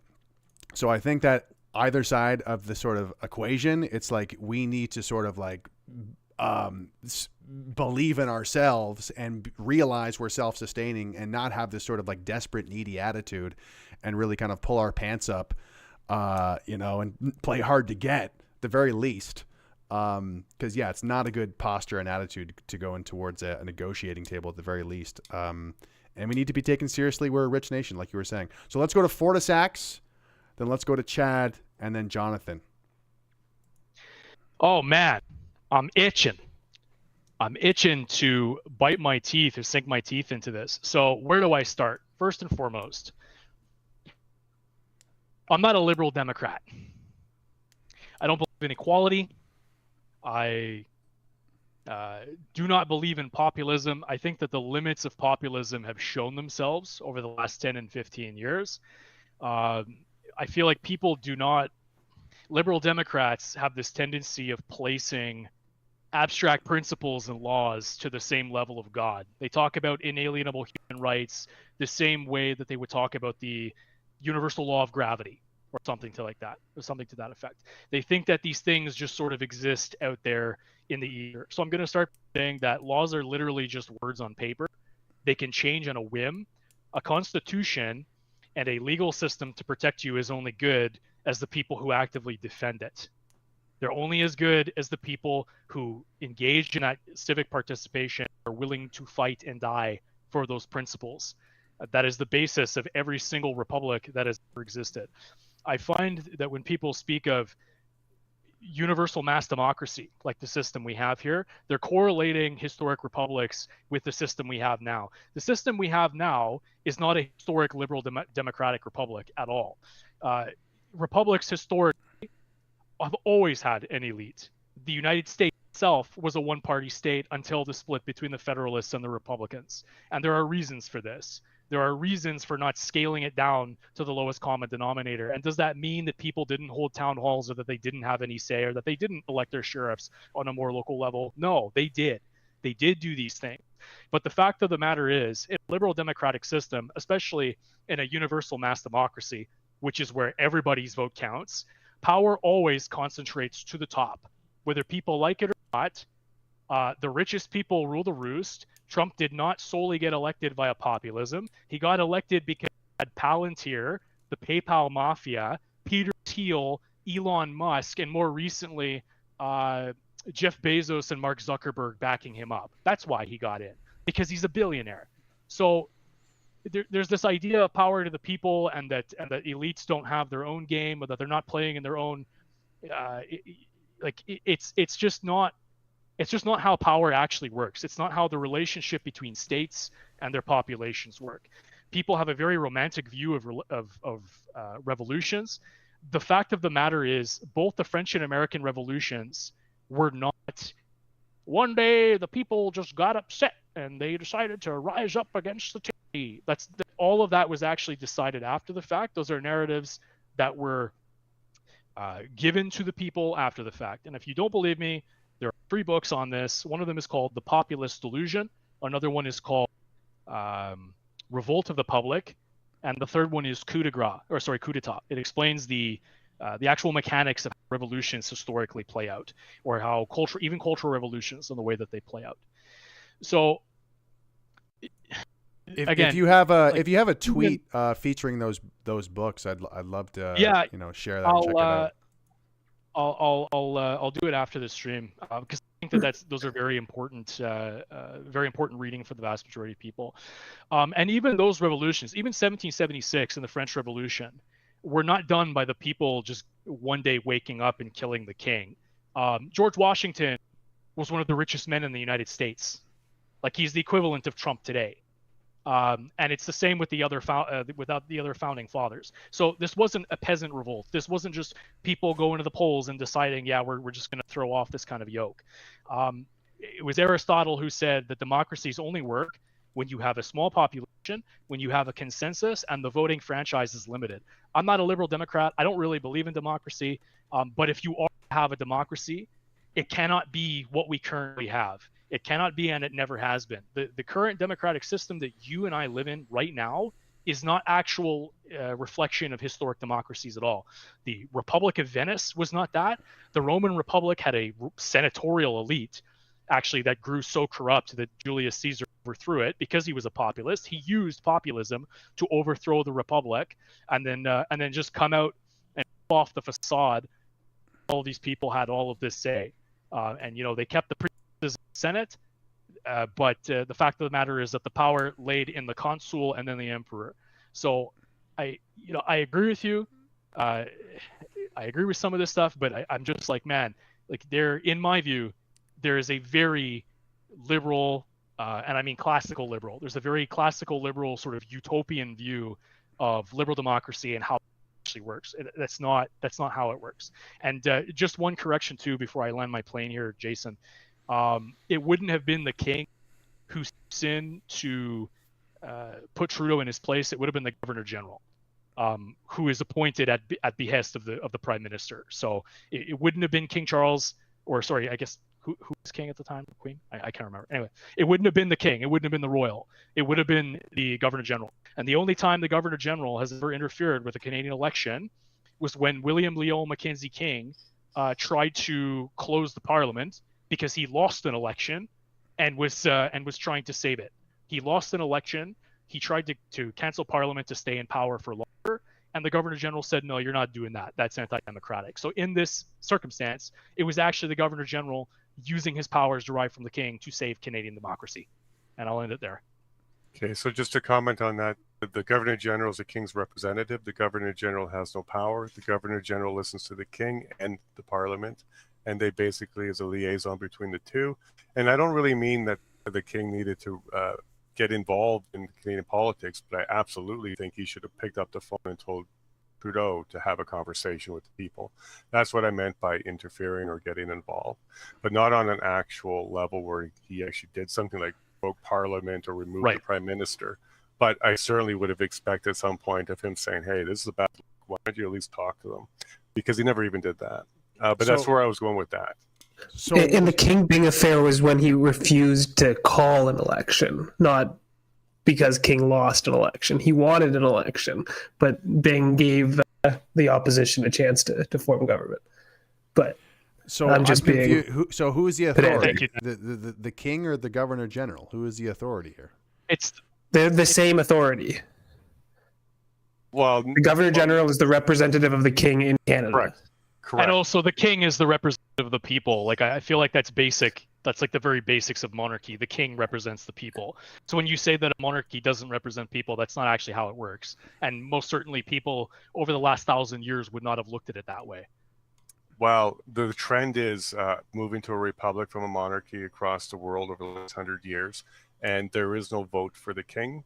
So I don't think Jamaica is a good standard. I don't think Bermuda is a good standard. Those are not the only ones. There's several Commonwealth countries that moved to a republic. They're still Commonwealth countries, but they do have a republic system. Who? And so I just wanted to say here before I go, I think Jason did a good job. He lit it up describing the benefits of a republic, and most Commonwealth countries, most former British Empire countries have converted to a republic now. Canada is one of the last ones to remain in the Westminster system, where you cannot elect the leader of the country, the prime minister. One of the things I wanted to go to a macro level here and just describe the differences or discuss the differences between the Greek concept of a sovereign state versus the Roman Empire concept of a province. So like a state by nature is sovereign. The people have a distinct culture. For the Quebecois in the room, I think that's kind of what they've been wanting all along, is to be acknowledged as having a distinct culture, a distinct society, a sovereign society, a sovereign culture, and that is the bedrock of the idea of a state, which came out of the Greek Empire. The concept of a province came out of the Roman Empire, and basically a province is the carving up of an empire to make it more easily governable. So when you study Roman history, you'll study how they carved up their empire into different states, whether it was in the Middle East or across Europe or wherever they carved up their various pieces of their empire. And the one thing I wanted to say about, so going back to Lee, she said something quite a while ago, like where would that leave Quebec with in regards to their society? Well, in like their distinct society, culture, preserving their language, their heritage, and things like that, is the concept of that is the very concept of a state. And the 10th Amendment in the Constitution of the United States is that the states, it doesn't have the word sovereign in it, but it basically essentially says that the power resides in the states. And then I also want to touch on the fact that I think people have brought up that there's corruption in the United States, but the corruption in the U.S.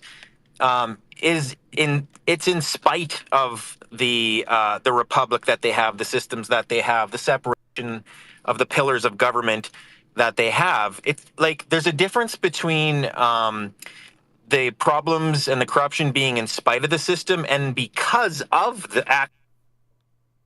And so I think, and then addressing what Greg had said before, is that a lot of the 51st staters are basically fanning their hearts and calling on Trump to save the day.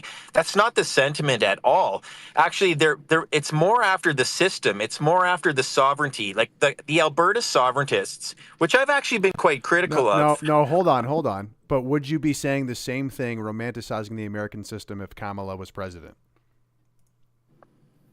If Kamala was president, would people still want the concept of statehood? Yes, people do want the concept of statehood. Just because Kamala became the president wouldn't mean that Alberta wouldn't want, or Quebec wouldn't want a distinct society. Like, just because... you don't think any of this 51st state hype has to do with the allure of Trump, who kind of started this whole conversation? No, it's totally manifested. This predates before Trump. This absolutely does predate Trump. The idea of sovereignty. I mean, we know this with Quebec itself. It's not the idea of sovereignty, though. It's the idea of annexation, which, by the way, like polls show, has less than 10% support amongst the Canadian public. Yeah, because that's a good point, and I want to address that really good point. I would say that this is mostly a Western Canada thing. I don't think it has a lot of legs, although I think Jonathan's from Nova Scotia, or he's from the Maritimes. But I would say this is mostly a Western Canada thing. And the bottom line, here's the bottom line, and I'll hopefully people walk away with this. It's like, well, we're either going to be ruled by, and I've heard this phrase given a lot, we're either going to be ruled by the Laurentian elite, where we're never going to, or we're going to be ruled or governed by or part of the USA. Which one? And so it's like, well, which poison do we pick? Elite? Not the DC elite. Do you really? Well, that's what I'm saying. I'm acknowledging that point. I'm acknowledging that very point that you're saying right there, is that it's kind of like they got to pick poison, right? It's like which one would we rather have, because they're being ruled over anyway. And I'm not saying I agree or disagree. I'm just actually stating the sentiment. I'm just actually articulating what the bottom line of this 51st state stuff is, right? Yeah, so I don't think it's that they're fanning their heart and saying, "Come rescue us, Trump," because you go tell an Albertan that they're fanning their heart and wanting someone to rescue them when they're an economic powerhouse and they're sick of having a lot of their profits siphoned off and transferred around the country, right? So that wouldn't be sentiment. It would be more of what I articulated just now. That's fair. That's a certain that's a good correction. Although I am noticing sort of a pattern here that I think is worth pointing out, which is, you were talking about the theory of statehood versus a province. And I feel like there's this sort of contrast between like the theory of freedom, the theory of sovereignty, and this sort of like idealistic or utopian vision of how the system is supposed to work, versus sort of a more like realist, like pragmatist of like, well, how does this stuff actually function? Because at the end of the day, Yeah, but ideas are powerful. Ideas are powerful. Like, let's not poo-poo ideas, right? I know they're powerful, but again, I want to come back to the argument that these ideas of more sovereignty or more freedom or the First Amendment, I feel like a lot of Canadians are getting excited at that, and we're kind of sidestepping the sort of ongoing problem, which is the apathy of Canadians, the lack of sort of like civic agency to actually want to hold those in power accountable. But I'm sort of repeating myself now because I brought that up earlier. That being said, though, I guess to add to the sort of to my argument, RFK, we love RFK. He was like, let's make America healthy again, right? And he kind of joined the sort of MAGA movement. He's seen as this big figure, and as the sort of head of health or health department or wherever it was of America, one of his tweets was, guys, you know what's a big health issue? Anti-Semitism, which was kind of totally came out of left field. He's talking about seed oils and how we need to keep Americans healthy. And then all of a sudden he's talking about anti-Semitism, which I'm sorry, that is sort of the path toward violating the First Amendment of all Americans, which is we actually need to control speech around the topic of anti-Semitism. And if you start to violate the First Amendment, then it's not a First Amendment anymore. And that's, again, to say, we can do all this idealism about the states if you'd like, but if you actually look at some of the things that the Trump administration is doing, it's very suspect, and it's very undermining these so-called principles. And once again, it's that kind of conflict of the theory and the idealism of freedom and, well, what's actually happening in function? Because at the end of the day, and I feel like a lot of the loyalists tonight are kind of emphasizing this, which is like, it's about power. It is about these sort of elites. It's about the people who are actually pulling the levers and where their heart's at. Like, what are their priorities? What do they want? What are their interests? And I really think it comes down to, how do Canadians get their interests met? Because at the end of the day, there needs to be that willingness to do that. And but we do got to wrap it up soon because we've been going for 3.5 hours. I do want to go over to John. Do you want to respond to that, Chad? And then we'll go to Jonathan. Yeah, sure. I do because you kind of asked me to introduce myself, and I didn't really want to harp on stuff, but I would say that I'm probably the only one in the room that had their bank accounts frozen and is on a lawsuit for protesting. I'm being sued for $300 million. And I think $300 million? $300 million I'm being sued for protesting in Ottawa at the Freedom Convoy. Yeah.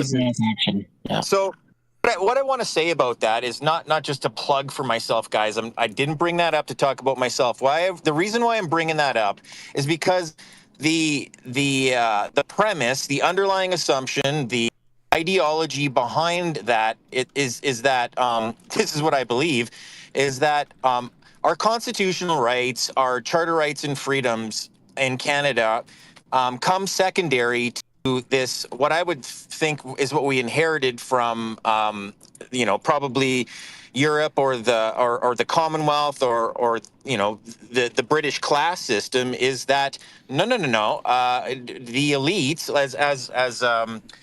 as Daniel was before, is that the power lies in the elites, and that democracy is a radical idea, and law and order comes first, and then you get your rights second. And the way that this has been articulated is by the people suing me and a bunch of protesters, is that you don't have a constitutional right to loiter. You don't have a constitutional right to cause a nuisance. Where's that in the Constitution? Where's that in the Charter of Rights and Freedoms? Because they are holding bylaws over the Charter of Rights and Freedoms, whereas in a different set of ideologies, the Charter of Rights and Freedoms supersedes bylaws, laws. It is the supreme law of the land. And I want to protest on the road and loiter. I have the right to do that because maybe there's too many people at the protest and the protest is being pushed into the street and I can't get on the sidewalk and not loiter and I can't get on the sidewalk and not block traffic. And so that's when my constitutional rights would kick in, and then we'd have a discussion about that.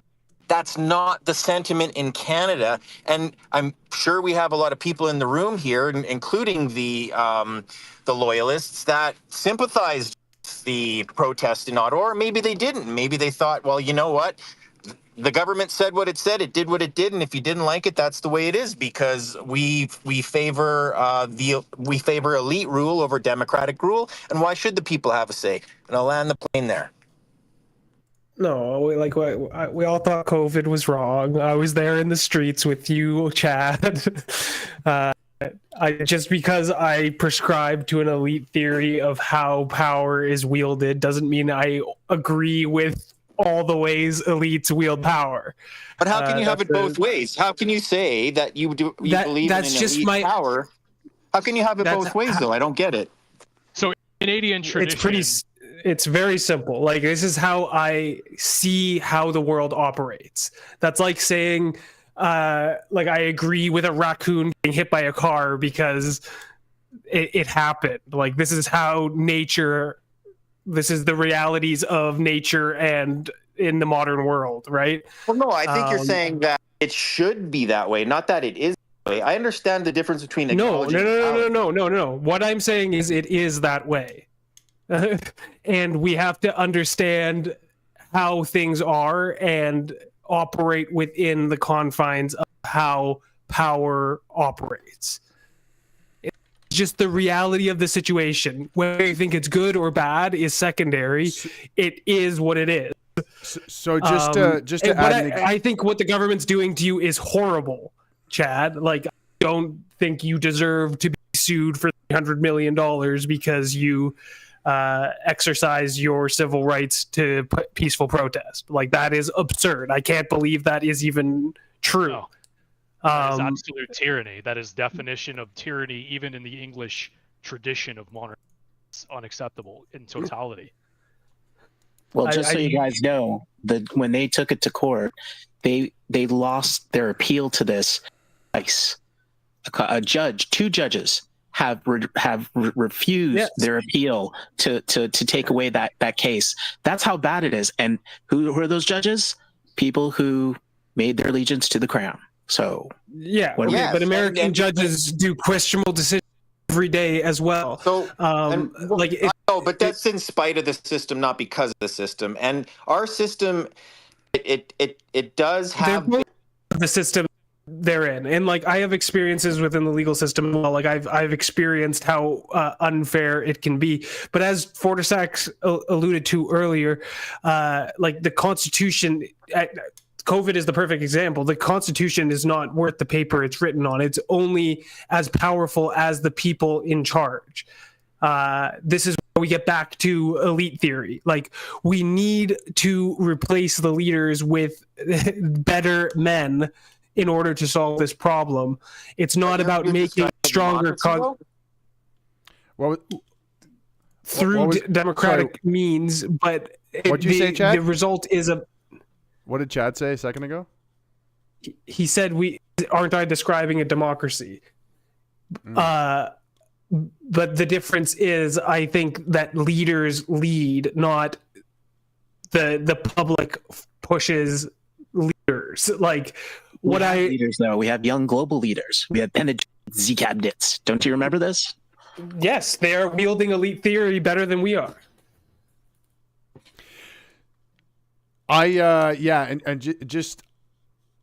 This is a really good part of the topic, I think, because what people would try to compare it to January 6th, for example, and they might say, oh, there was tyranny, there was a whole bunch of unjust stuff that happened in America too. And I think you could actually make a good argument when you bring up things like Waco, or even how the kind of legislative was weaponized against Donald Trump, for example, when they were trying to throw him in jail and give him the mugshot and everything.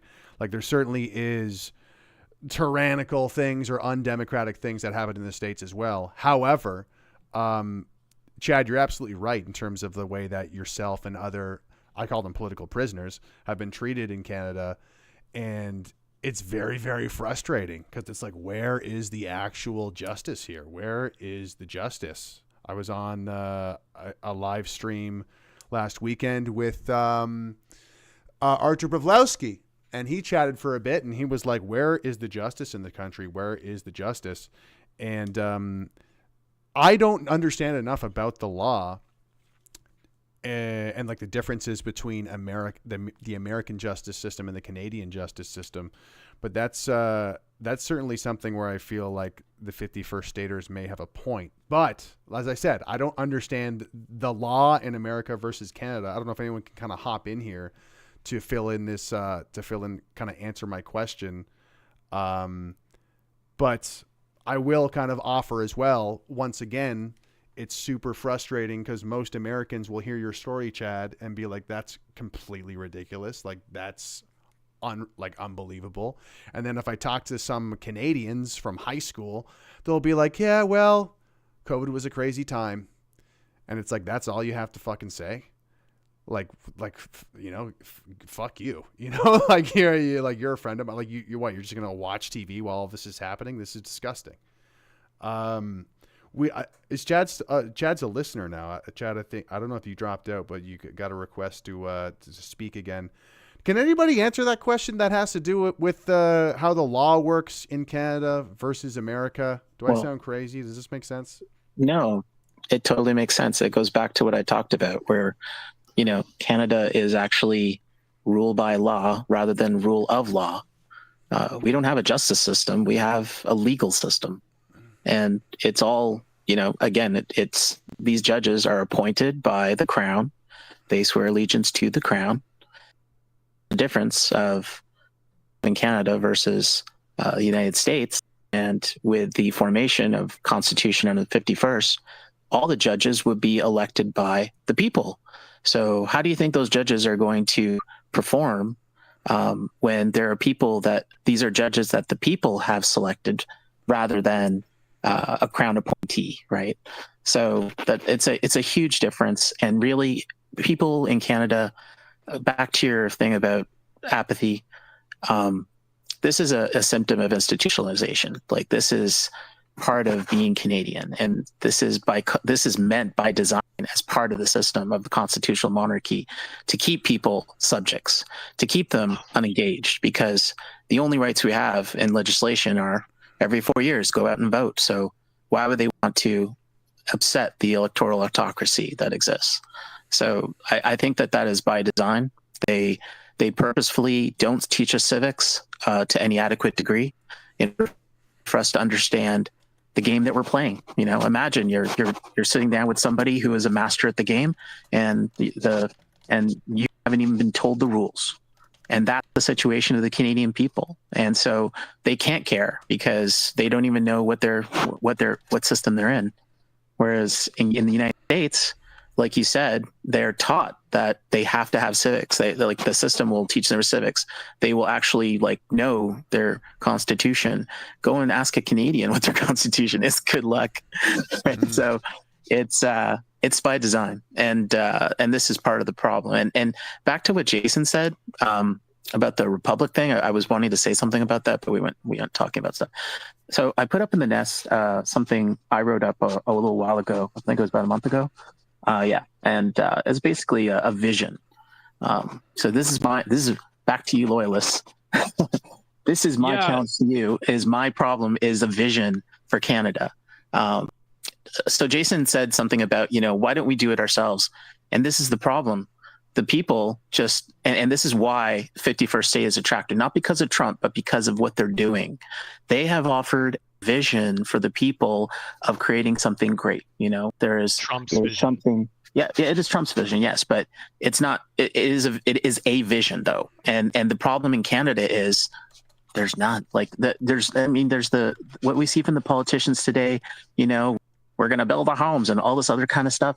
It is not inspiring. This is like a vision of mediocrity, and it doesn't inspire anybody. And so They look at what's happening in the United States. Oh, 1.5 trillion of new investment. Wow, that sounds pretty good. It's all happening there.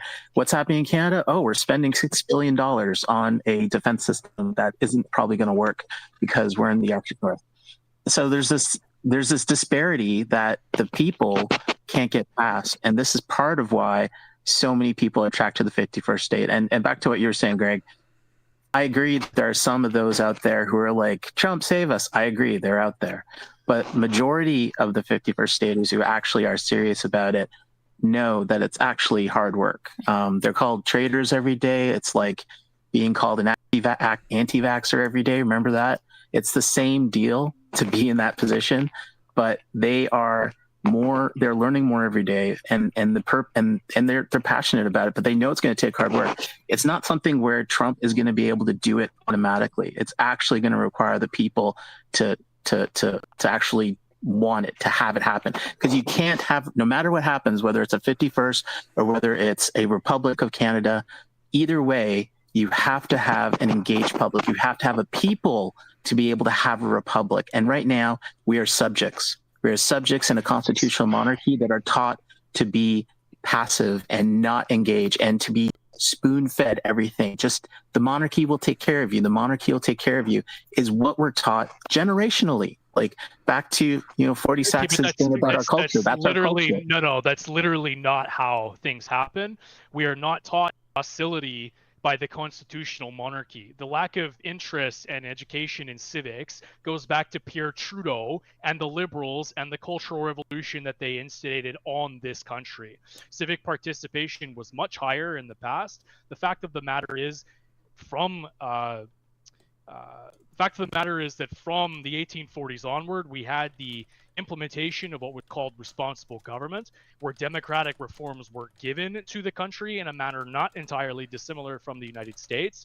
This is when people begun to participate in elections, and it happened because of two revolutions. Two revolutions happened, namely the Upper and Lower Canada Rebellions, which then enforced the British colonial authorities to institute responsible government, and this gave the vote to landowning individuals, men, usually older men, and in a manner identical to the United States, or virtually identical to it.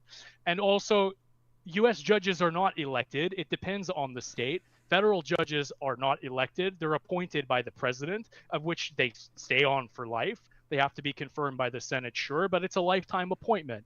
Whereas in Canada, federal judges last until the age of 75. So, like, again, I feel like we're going back to square one with the utopian projections. This is utopian projection and a misunderstanding of the Canadian system. And also, both the Canadian legal system and the U.S. legal system have their roots in English common law. So yes, the U.S. legal system is revolutionary. It is classical liberal at its origins, but it's based on English common law, and it derived from the Bill of Rights. So they're really not that different. It is not the fault or the responsibility of the constitutional monarchy to have made people docile. Like that's nonsense. All that started with Pierre Trudeau. All of that started with each successive government after the fact. There's nothing to do with our system. Okay, so we're almost going for 4 hours now, so we are going to start to wind things down. I want people to start leaving their sort of closing statements with all of this. We are going to go to Chad first, and then we're going to go to DanielTyrie. And so Chad, go ahead. We've been, a lot's kind of come up when it comes to the legal stuff, but go ahead. Oh, thanks, Greg. So I just want to say, like, I don't have much clout. I'm a pleb's pleb. I'm not connected. Am I a 51st stater? I don't know if I would call myself that, but I would say that I'm try and keep my head above water guy. And I just, after my experience with feeling, the government's boot on my neck, that way, having these stars and visions of, we're in Canada, we have rights, and finding out that maybe we don't. I have great sympathy for sovereigntists or Alberta sovereignty. Like I did before. I live on the prairies. I live in Saskatchewan. I don't even live in Alberta, but I do see that side of the argument. I do think it's mostly a Western Canadian thing. I think there's a lot of people that want constitutional reform in Canada, and maybe the 51st state thing is more about constitutional reform than it is about joining the U.S. and maybe joining the U.S. to some of the 51st staters is the fastest path to getting a republic, rather than like, well, no, I just want to join the U.S. You know, that's what I think this might all be about. I'm going to land my plane there and let other people wrap up. Thanks, Greg. Yeah, absolutely, Chad. Thanks for coming on and giving your perspective. You know, someone who's been persecuted at the convoy and had their bank account frozen is certainly someone who we should hear from in this situation. I do want to draw attention to a tweet in the nest from Lee Stewie, who's also moderating, but she tweeted out, "Have a look at the Commonwealth countries that turned republic," and you know, you have countries like. She stole my thing. Okay, well, if you want to just jump off of this in the group chat. Stole my thing. This is exactly what I wanted to. One of the things I wanted to close with. So yeah. So go ahead, take it from here. So talk about the tweet in the nest. You can't send Lee anything without her stealing your work. I did want to also say thank you to Chad for everything you did during the convoy.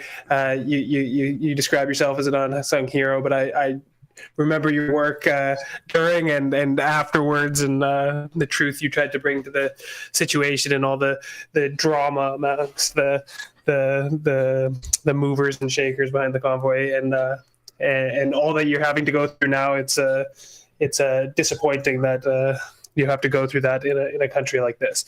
So thanks for participating and providing your unique experiences. I do appreciate it. I did want to track back a bit to some of Jason's comments. He did flippantly kind of say that most Commonwealth countries were transitioning away from constitutional monarchy towards a republic style.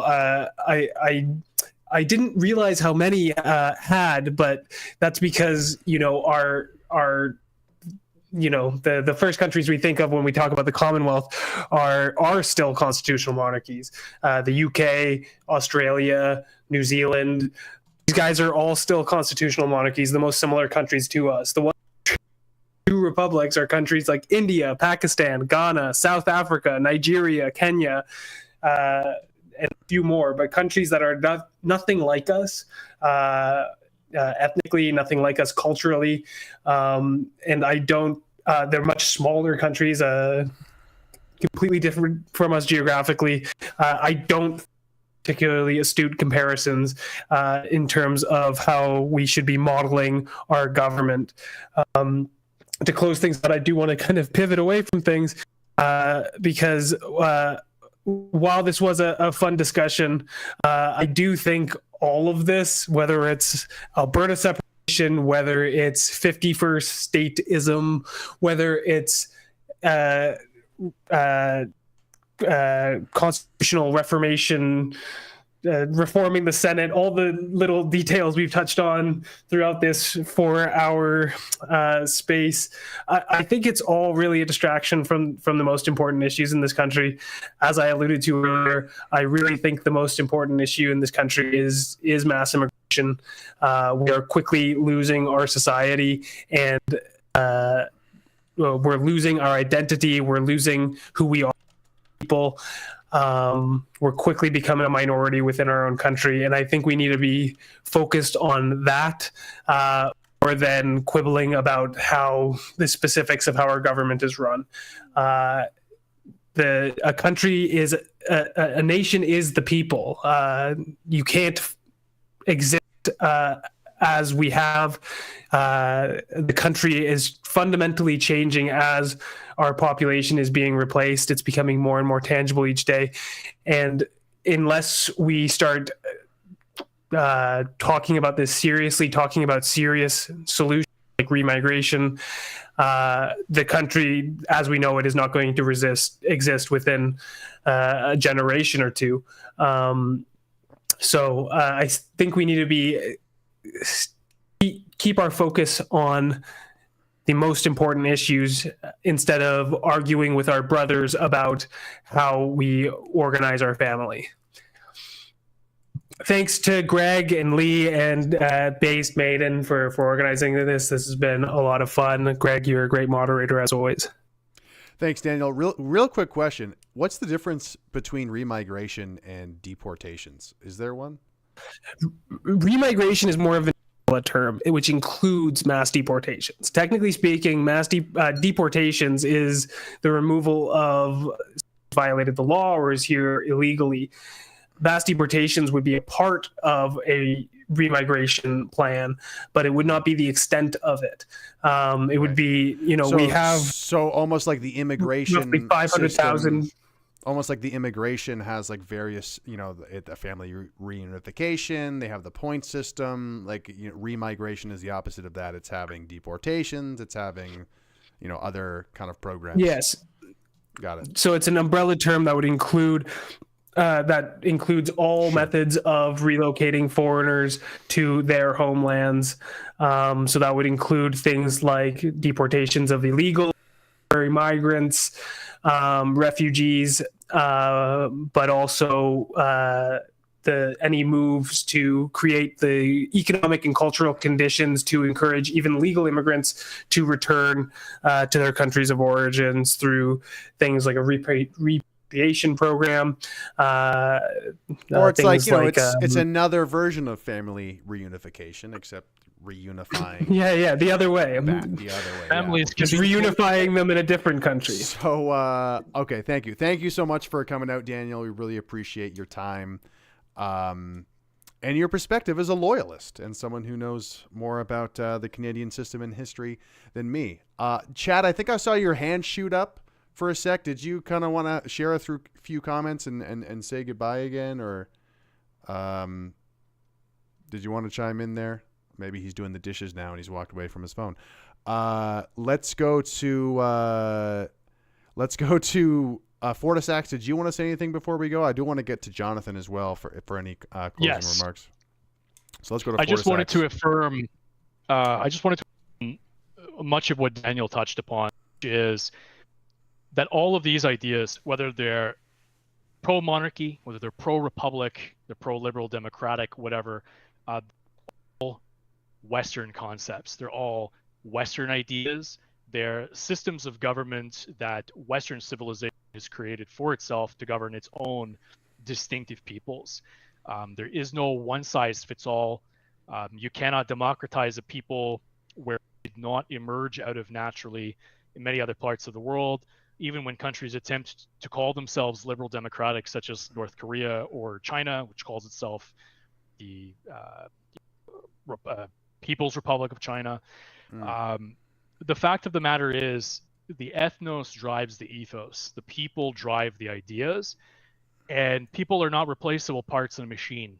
They're not cogs. You can't just take a massive population of people from one part of the world and then airdrop them into another part of the world and hope that once they cross an arbitrary line that they start thinking exactly the same as you. That's not actually how things work.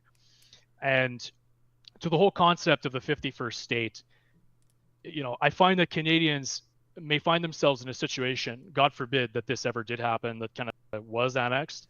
The fact of the matter is that the biggest supporters of the First and Second Amendments, as well as the Constitution of MAGA itself, are actually heritage Americans who can trace their origin in 1967 or 1965, before the Hart-Schenck Act. Massive quantities of people in the United States do not statistically care about the First or Second Amendment. They do not value free speech. They do not value the right to bear arms. They do not value some of the very relaxed laws that Americans play for self-defense and especially against horrific situations like home invasions, right? So immigration and demographic change is an existential threat to the existence of Canada and to the United States and to the entire Western world. And if this was occurring in any other part of the world, it would. Japan is now opening its borders.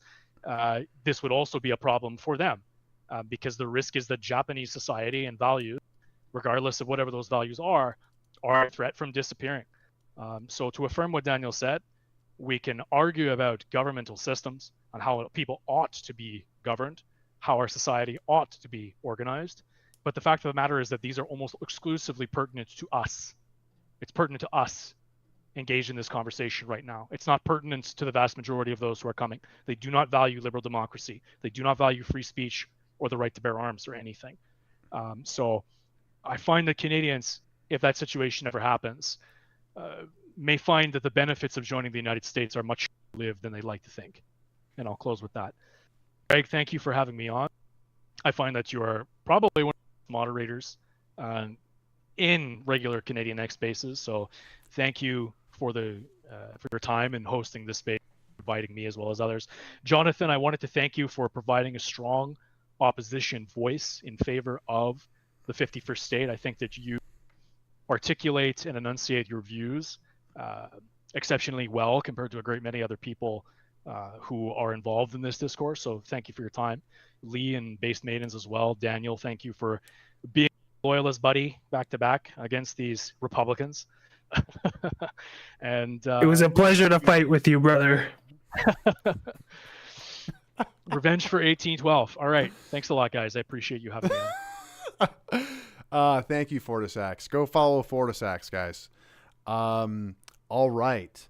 Jonathan, did you want to share some closing remarks? You bet. So yeah, that was really good. Thank you, FortySacks, and everyone else. I want to bounce off of what Daniel was talking about, how immigration is most important issue, that this is all a distraction. I understand, like I agree that immigration is a very important issue for Canadians. It's detrimental to the future of our country. But this also speaks to what we were talking about earlier, which is the powers that be, the powers of the world, and where is Canada? And what we're looking at now is Canada being in the throes of international fingers that are basically puppeteering this nation. We're basically an economic territory being administered by globalists. And for a lot of 51sters, the question isn't a matter of, what do they want for Canada? So they kind of have realized that it's either going to be these globalist powers that are doing what they're doing to us now, or it's going to be joining the United States and being able to have the protection of their constitution to be able to form Canada in the way the people want, rather than what these globalist designs have been. And we all know about it. Like, Canada is zero for the globalist agendas, and I don't need to go into that. I'm sure you all know what that is. But essentially, for 51sters, they see this as Canada being in the midst of a geopolitical power grab, as many of you have alluded to.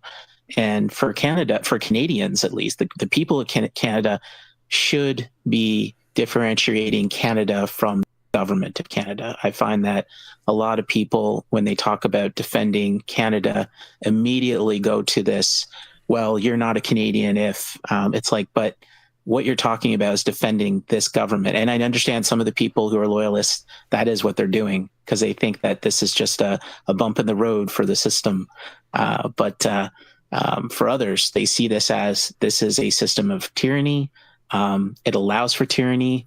It keeps people permissioned, and to them, maybe they've just had a little too much American growing up, and now they want to have a republic, and they want to be able to have the freedoms that Americans have. And I think the 51sters, that's what they see as a quick path to that, because they see the alternative as more globalism, less and less of everything else. So, yeah, that's the difference. And so when you hear 51sters, they're really, it's them wanting to get away from this system of government.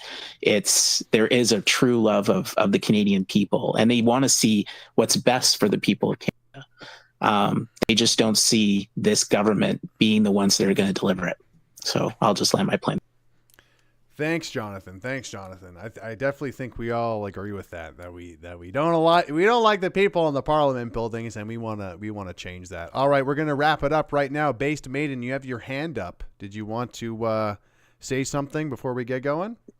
Yeah, I just wanted to thank you, Greg. You were the hostess with the mostest, and yeah, Greg. Yay, no Greg. problem. You were amazing. No fights broke out, which is good for Real democracy. Or I know it's not good for ratings. And thank everybody in the audience, and to those we bring it up. Well, this wasn't necessarily a normal space. We kept it kind of high and tight. So thank you to the guest speakers who did manage to come up. And Sorry, I was just gonna say I do see Alberta independence in the thing. I don't know if you want to request to speak. We could give you a few minutes to kind of state your case if it's if you wanted to say something real quick before the end. If that's all right, if people have time for a few more minutes, if Alberta, if Lee wants to just grab because it seems kind of like they have a fairly big account, and it's obviously relevant to the conversation, especially at the beginning.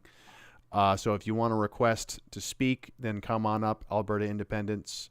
I'll just kind of share my closing thoughts right now, which is, I think the common denominator here is like civic activity, civic agency, Canadians giving a crap, Canadians actually doing the hard work of engaging in their politics, and not just, I feel like since the convoy, the conclusion I've come to is like, what, it's great to protest. It's great that we had that kind of miracle of the trucker convoy happen where the people actually got heard by those in Ottawa. But we actually need a lot more. We need to build. We need to build stuff. We need to, I'm very sympathetic to the sort of perspective of having our own elite that are actually naturalistic, that are actually, actually have resources and money and can actually start to, do usurp more power in our institutions.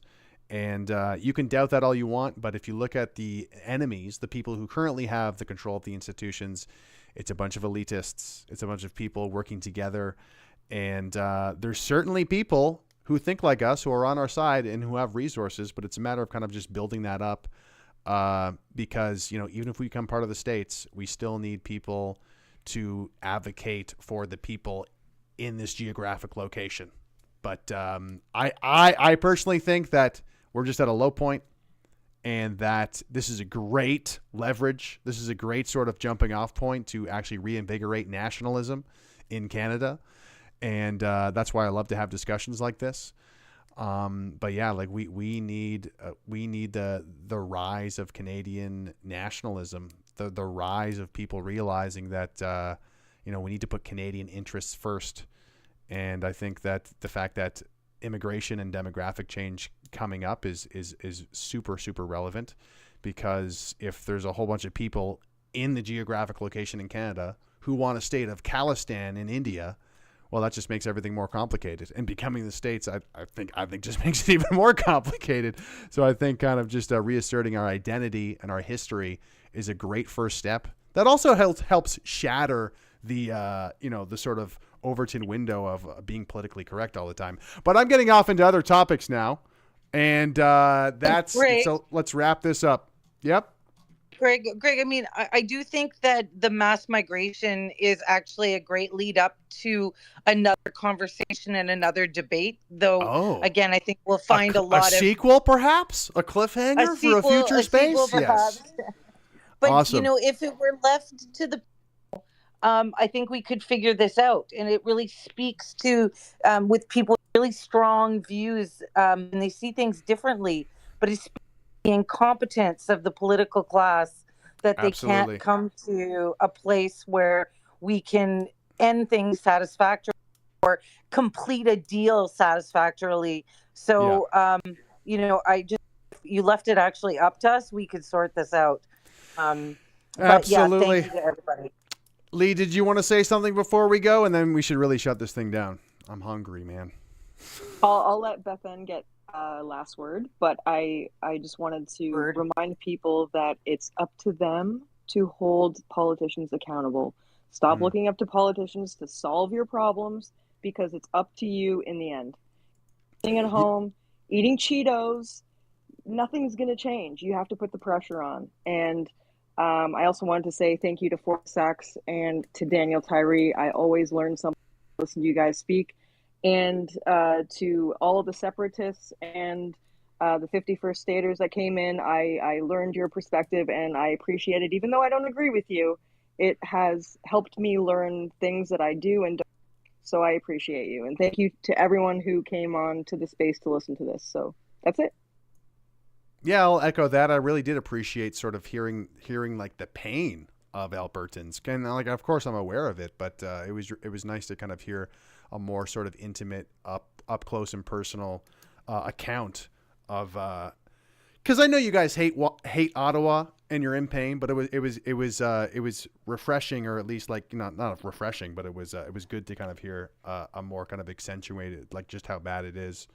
And just to kind of echo Elie's point, there's been international students, there's been foreign workers who aren't even Canadian citizens, and they're out protesting. They are out protesting for what they want from our institutions and our systems of government, and they're not even citizens, guys. The people who are not even Canadian citizens are out there doing more to, and in some cases they've been successful as well. I believe in the province of Manitoba, they got what they wanted, some of these international students. But that just goes to show, like, where's that oomph? Where's that activity? Where's that civic activation of Canadian citizens? We love to complain online, or like quietly murmuring to each other, but let's actually, start to actually get out there. All right. I think we should pull the plug. Thanks so much for tuning in. Make sure, follow DanielTyrie, follow FortySacks, follow Jonathan, Lee, follow Based Maiden. Thank you so much for everybody for tuning in, and we will catch you next time. Shut her down. Thanks. Thanks, Greg. And for everybody on the stream, thank you so much for watching. Oh my goodness. I missed a few super chats. I'm going to try to go find them. Let's see if I can. Mute sent in $10. Love from America. Good job, folks. Thank you very much, Mute. Yeah, I thought that was a great debate. I might try to go up, see if I can find the other super chats. I know they were a long time ago. I'm just gonna shut her down. We've been going down. Actually, no. You know what? They sent in money. I should go back and find it. Right? Greg, be a good YouTuber. Talk about the people who sent in money. Come on, do your job, bro. What did you guys think? I thought it was good. I thought it was a good time. I mean, after live streaming for 12 hours on the weekend, that felt like nothing. 4 hours, that's nothing. All right, I do want to go back to the super chats though, because I do appreciate it, guys. Let's see, super chats. Mute sent it. See all. Yeah, Mute sent in $10. Love from America. Good job, folks. Thank you, Mute, for the $10.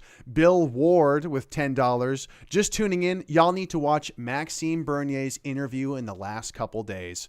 He's been on a lot of interviews, that Max Bernier. Yeah, he's been. He was on Patrick Bet-David, and looked pretty good. It's good to see him getting this kind of attention because he opposes mass immigration. He supports deportations. In my opinion, people like to say, oh, we need to vote for Poilievre to da-da-da-da-da.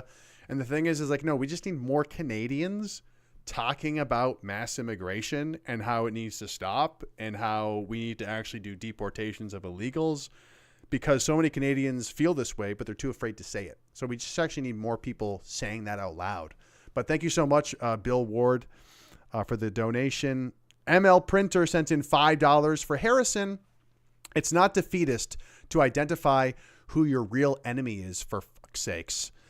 Yeah, no, that's fair. That's fair.